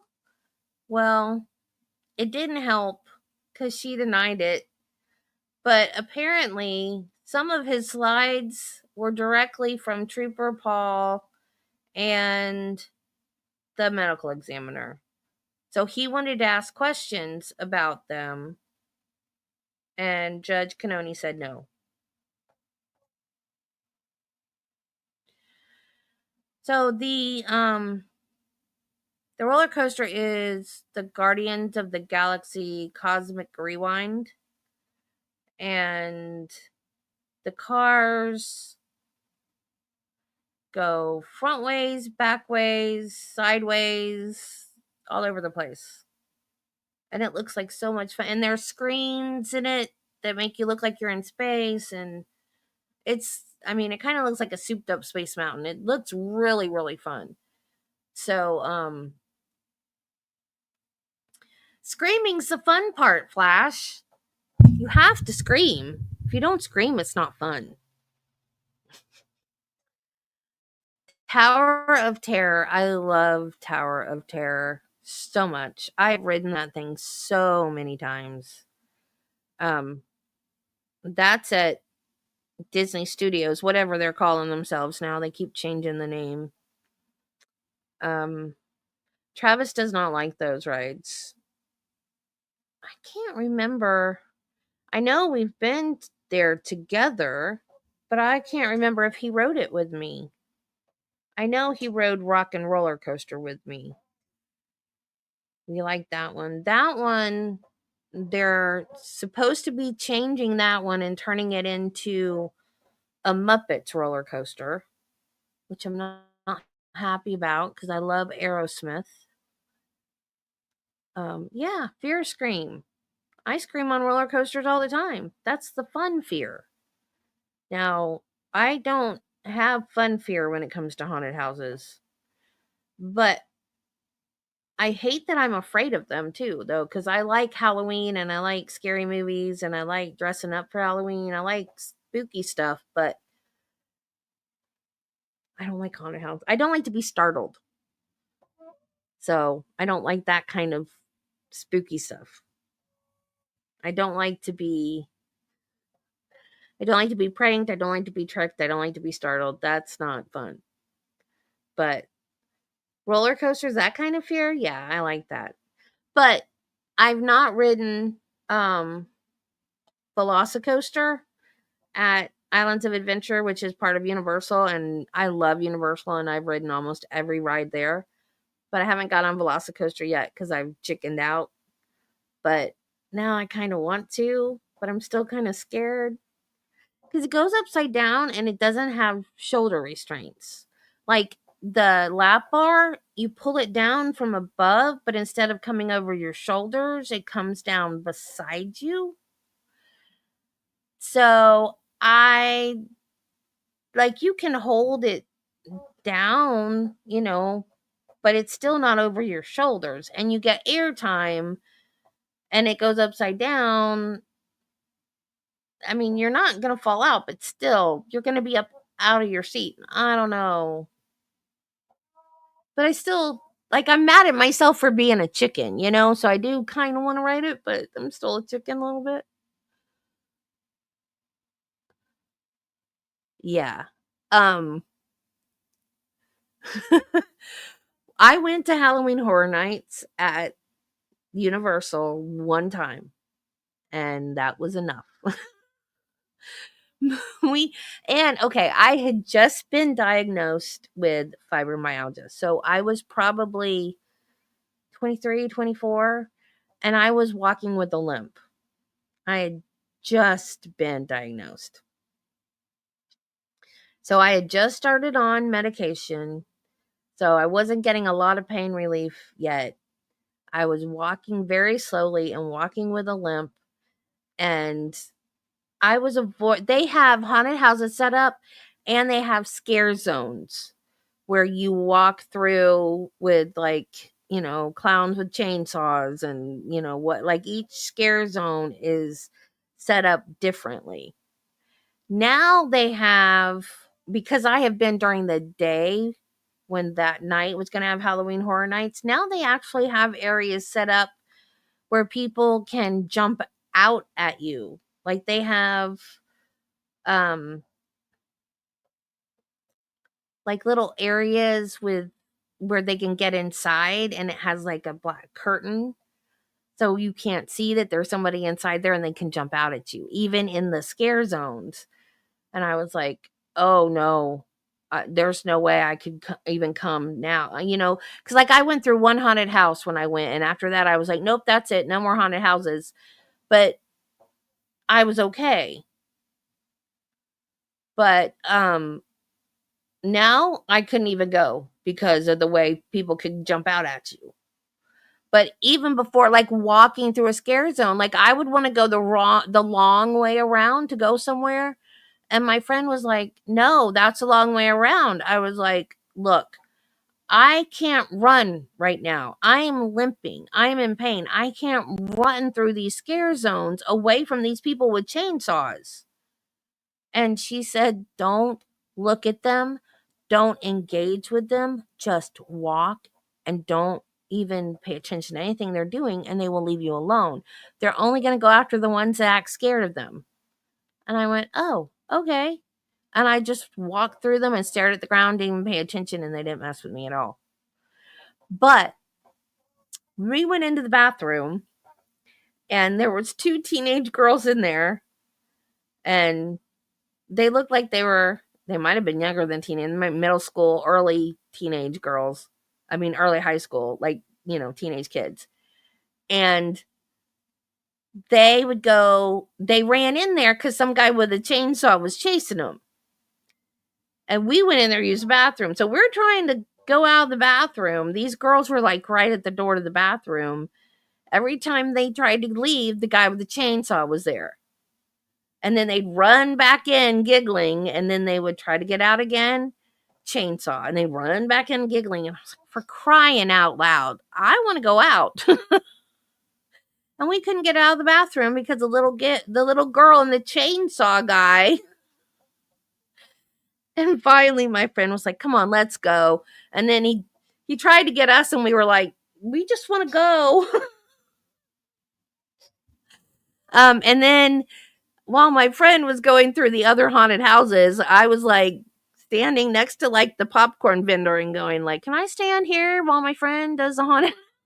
Or I would go in a gift shop or something.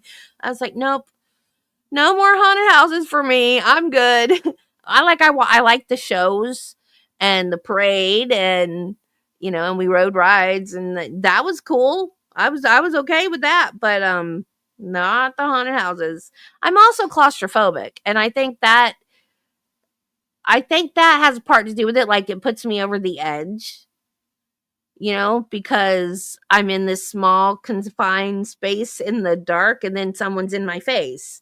So I think I'm already scared because it's small and dark, and then it's like too much stimulation for me and I just can't. But then at the same time, I hate that I'm a chicken about it because it's like, it would be so much fun because it's Halloween and I love Halloween. And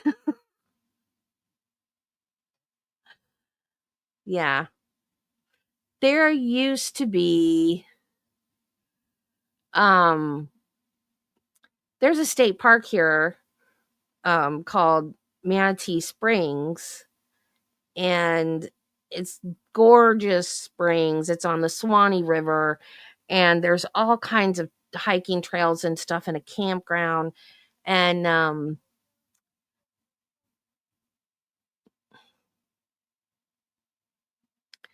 why did that didn't make you sound like a psychopath?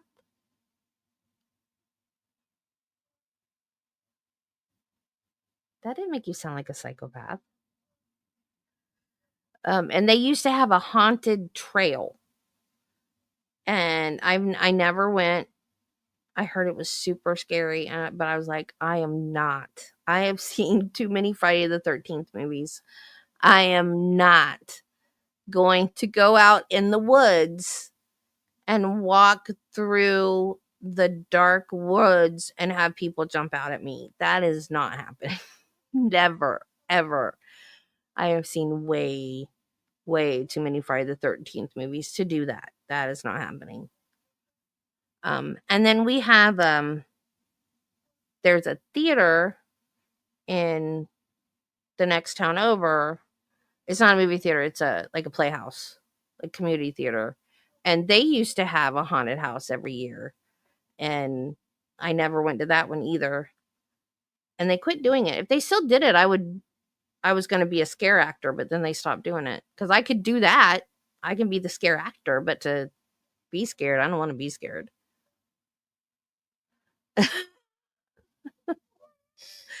That's true. It is. It's always the dumb white people.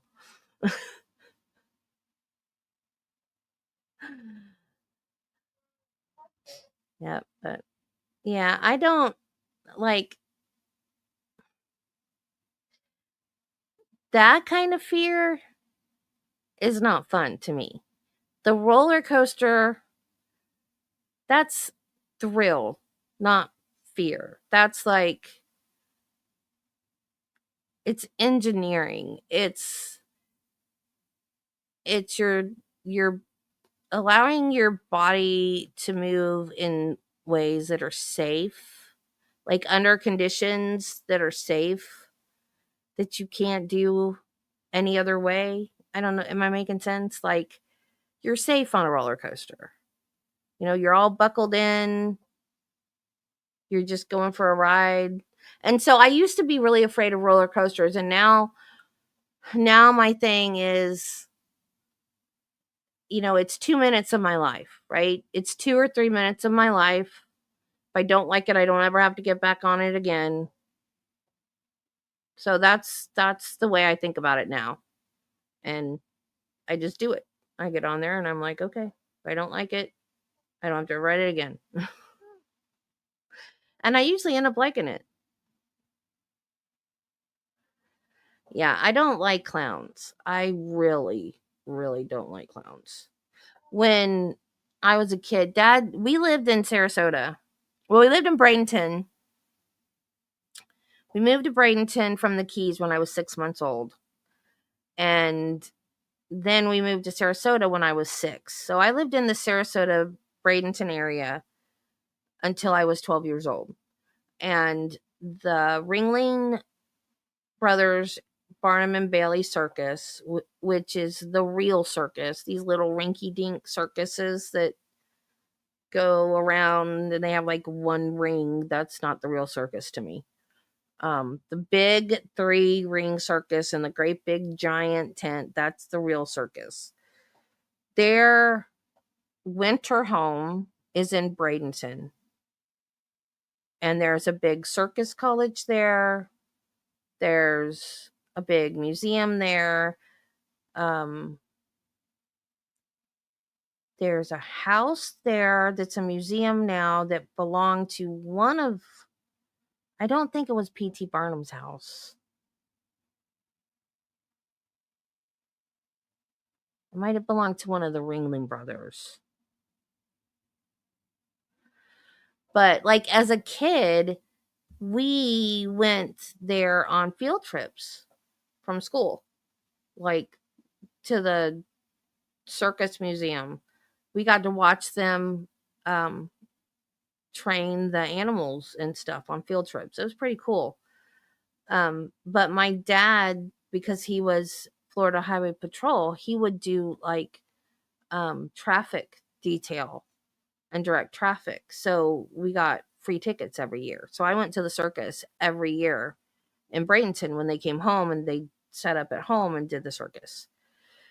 So one year, I will never, ever forget this as long as I live. I had to go to the bathroom, and I don't know why my dad took me instead of my mom. I don't know if it's because mom didn't know where it was, or I don't know. Anyway, so my dad was taking me to the bathroom. We got down to the bottom of the bleachers, and the clowns came out. So I'm on ground level with clowns coming out. I don't know. I was little. I don't know, 6, 7. Yep, he was FHP. So that if you ever hear me on Biggin's channel and I say something about daddy, I confused somebody one night because they were like, daddy. I'm like, oh yeah, I'm sorry. My dad was Florida Highway Patrol. Because sometimes I forget to say that part. So we are down there, clowns come out. So I'm like, clowns right there. So I ran back up to my mom. My dad didn't know I was gone. He kept going. She's like, Debbie, you need to go back down there. He doesn't know you left him. He's going to turn around and not be able to find you and freak out. I don't know what they thought. They were like, Daddy. And I'm like, because I don't even remember what we were talking about. But of course, I mean, it was FHP in the clip. But then I said something about daddy. I don't know what they were thinking, but yeah, I wasn't being clear with my comment, but so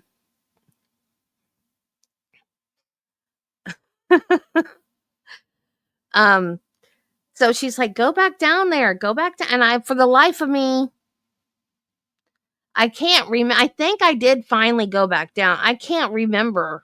I think I did. I don't really, I just remember being petrified because the clowns came out. I'm surprised I didn't pee myself.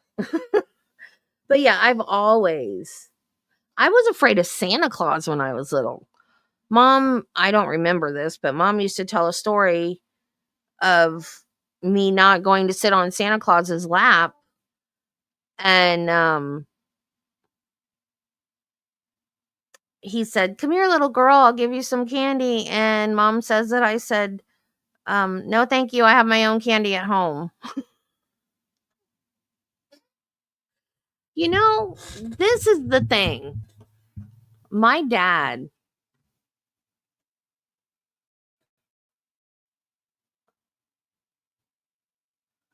did not talk about his work.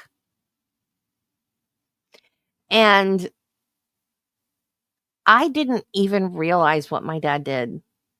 Honest to God. Like, I thought all he did was write speeding tickets. I had no idea what he did. So he's gone now, right? So I have all these questions now. I remember, this was a long time ago. This was like before I met Travis. This is a long, long time ago. I was watching Law and Order one night and I called him and I was like, Daddy, have you ever had to read anybody their Miranda rights? He goes, well, of course. Because I'm thinking all he does is write speeding tickets, right? Now I'm like, I want to know about soft sits. I want stories about drunks. It's like, we're going to have a talk when I get to heaven. I have questions. Yeah, it's like, why didn't you tell me about this stuff when you were alive? I want to know these things. Yeah, he didn't talk about any of that. None of it. All I ever heard, and this is why I swear they have quotas. You know, they say they don't have quotas. But, oh, I know, with the drunks. All he ever said was, I gotta go catch me a drunk. He would get up from the dining room table and say, I gotta go catch me a drunk. So that's why I say they had quotas. They say they don't have quotas, and maybe they don't anymore. But they did. They were supposed to catch a certain amount of drunks a month. So he would, I swear, he would get up from the dining room because he would, when he worked evening shift, he would eat at home. He would just radio in that he was at dinner and where he was. And then, you know, they would just call him if they needed him. And then when he got done with dinner, he would just go back to work, you know. But he would always he would always get up from dinner and say, gotta go catch me a drunk. I don't know why he never talked about it. I mean, maybe he talked to mom about it, but they never talked about it in front of me. I never knew anything. Never. The one time that I ever knew anything, and this is spooky, y'all. The only time I ever knew about anything that happened. One night, okay, I have 3 half brothers from my mom. And the youngest one, he's either 9 years older than me or 12 years old. No, he's 12 years older than me.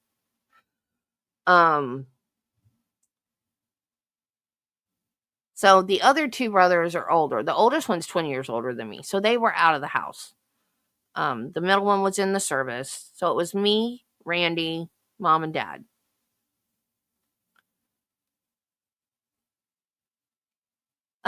Have they told you? See, I'm always afraid to have any type of chit chat or anything. I just do what they tell me to do and get going. But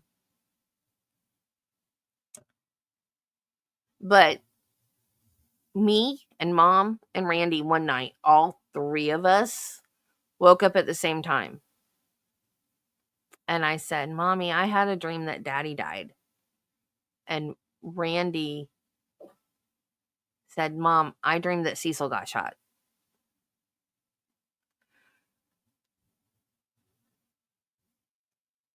Oh, casual conversation. Okay. And then Mom had the same dream. All 3 of us dreamed that my dad got shot. So Mom called the police station or the highway patrol station. They patched her in to Dad, to wherever he was. And he was assisting the police. They were searching for an escaped convict. And she kept him on the phone until they found him. Because she was afraid he was going to get shot, because all 3 of us dreamed that he was going to get shot, and we all woke up at the same time.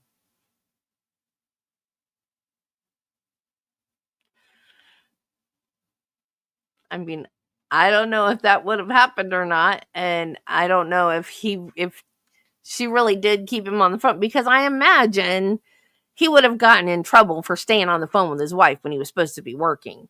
But that's what my mom said happened. But I remember that night. I remember having that dream and waking up. So I do remember that it did happen. But yeah, that's crazy. But yeah. But yeah, I had no idea. And I watched these body cam, and yeah, because like I grew up thinking that FHP was like not a real cop. And they are just as much a cop as any other cop.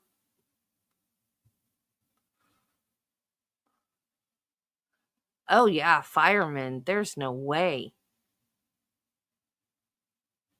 Firemen have probably one of the most dangerous jobs. I mean, cops do too, but firemen, like every call a fireman goes to is going to be dangerous, right?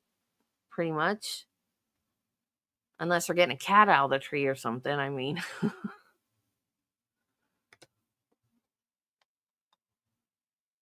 oh, that is weird. You know, the thing with Daddy was people would look at him funny when he wasn't in uniform because they recognized him in uniform and they saw him out of uniform and they were like, I know you from somewhere. Some people would look at him and go, oh, I didn't notice you out of clothes. He'd be like, what? And they say, I mean, out of uniform.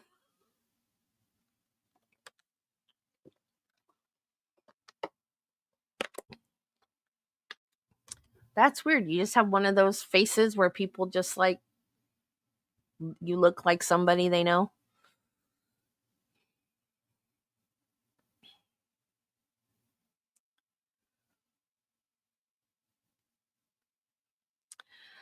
Okay, guys. Well, I guess we're done.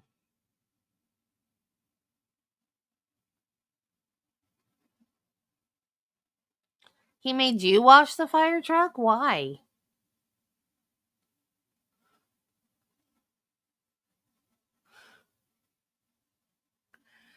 Wow. Yeah, 14 people in here. Thanks, guys. This is great. You guys, you need to spread the word about my channel. I need more subs. Are you guys all subs? I need all of you guys to like the video and subscribe. Tell your friends. Oh, we never decided on a time. Sunday, when? Morning, afternoon, for members only.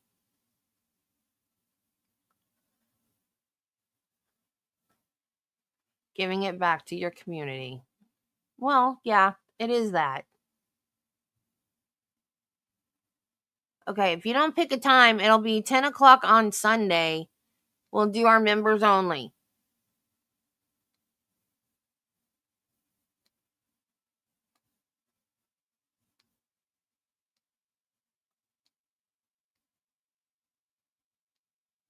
Afternoon? Okay. Yeah, because Terry's a good person. She goes to church. I need to go back to church. I need to go back to church. I've been saying that for like 2 years now.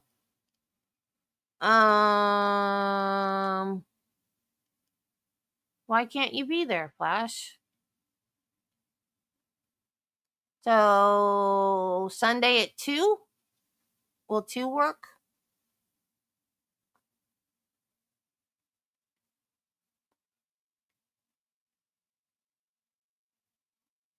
I would do it on Saturday, but I don't know what time Casey will be here, and I don't know what she has planned, or what Travis has planned, or nobody even thinks about me when they do anything around here anymore, so.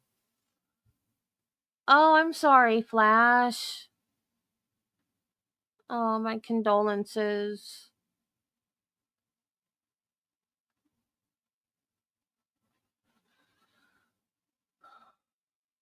Okay. So we'll do Sunday at 2. We will look at Trooper Paul's.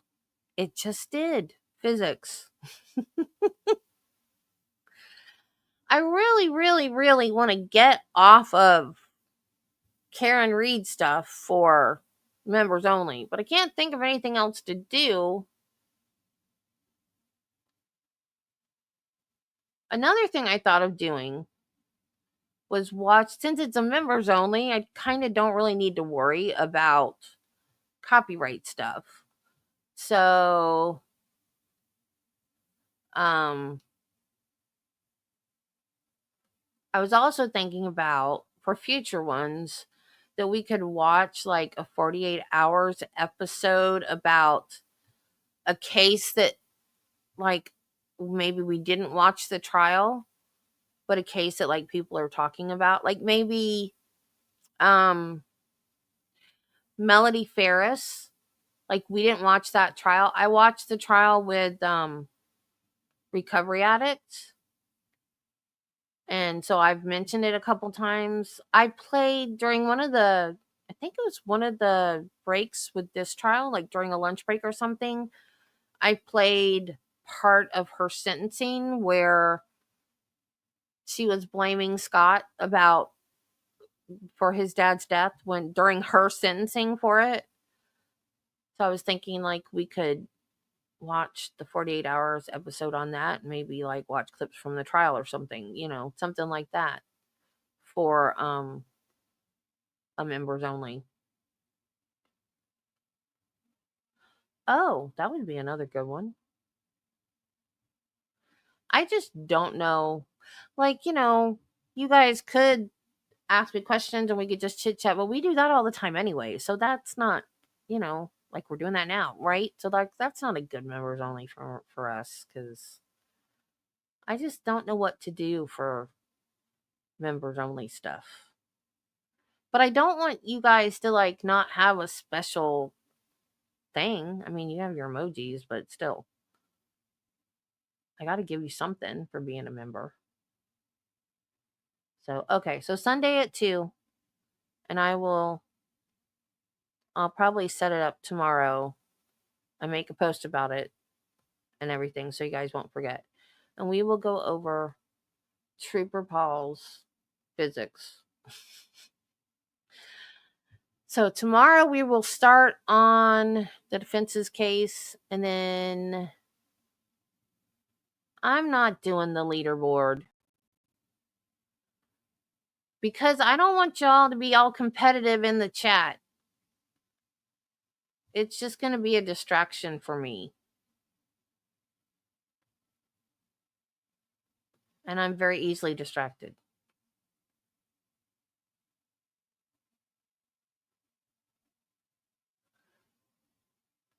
So.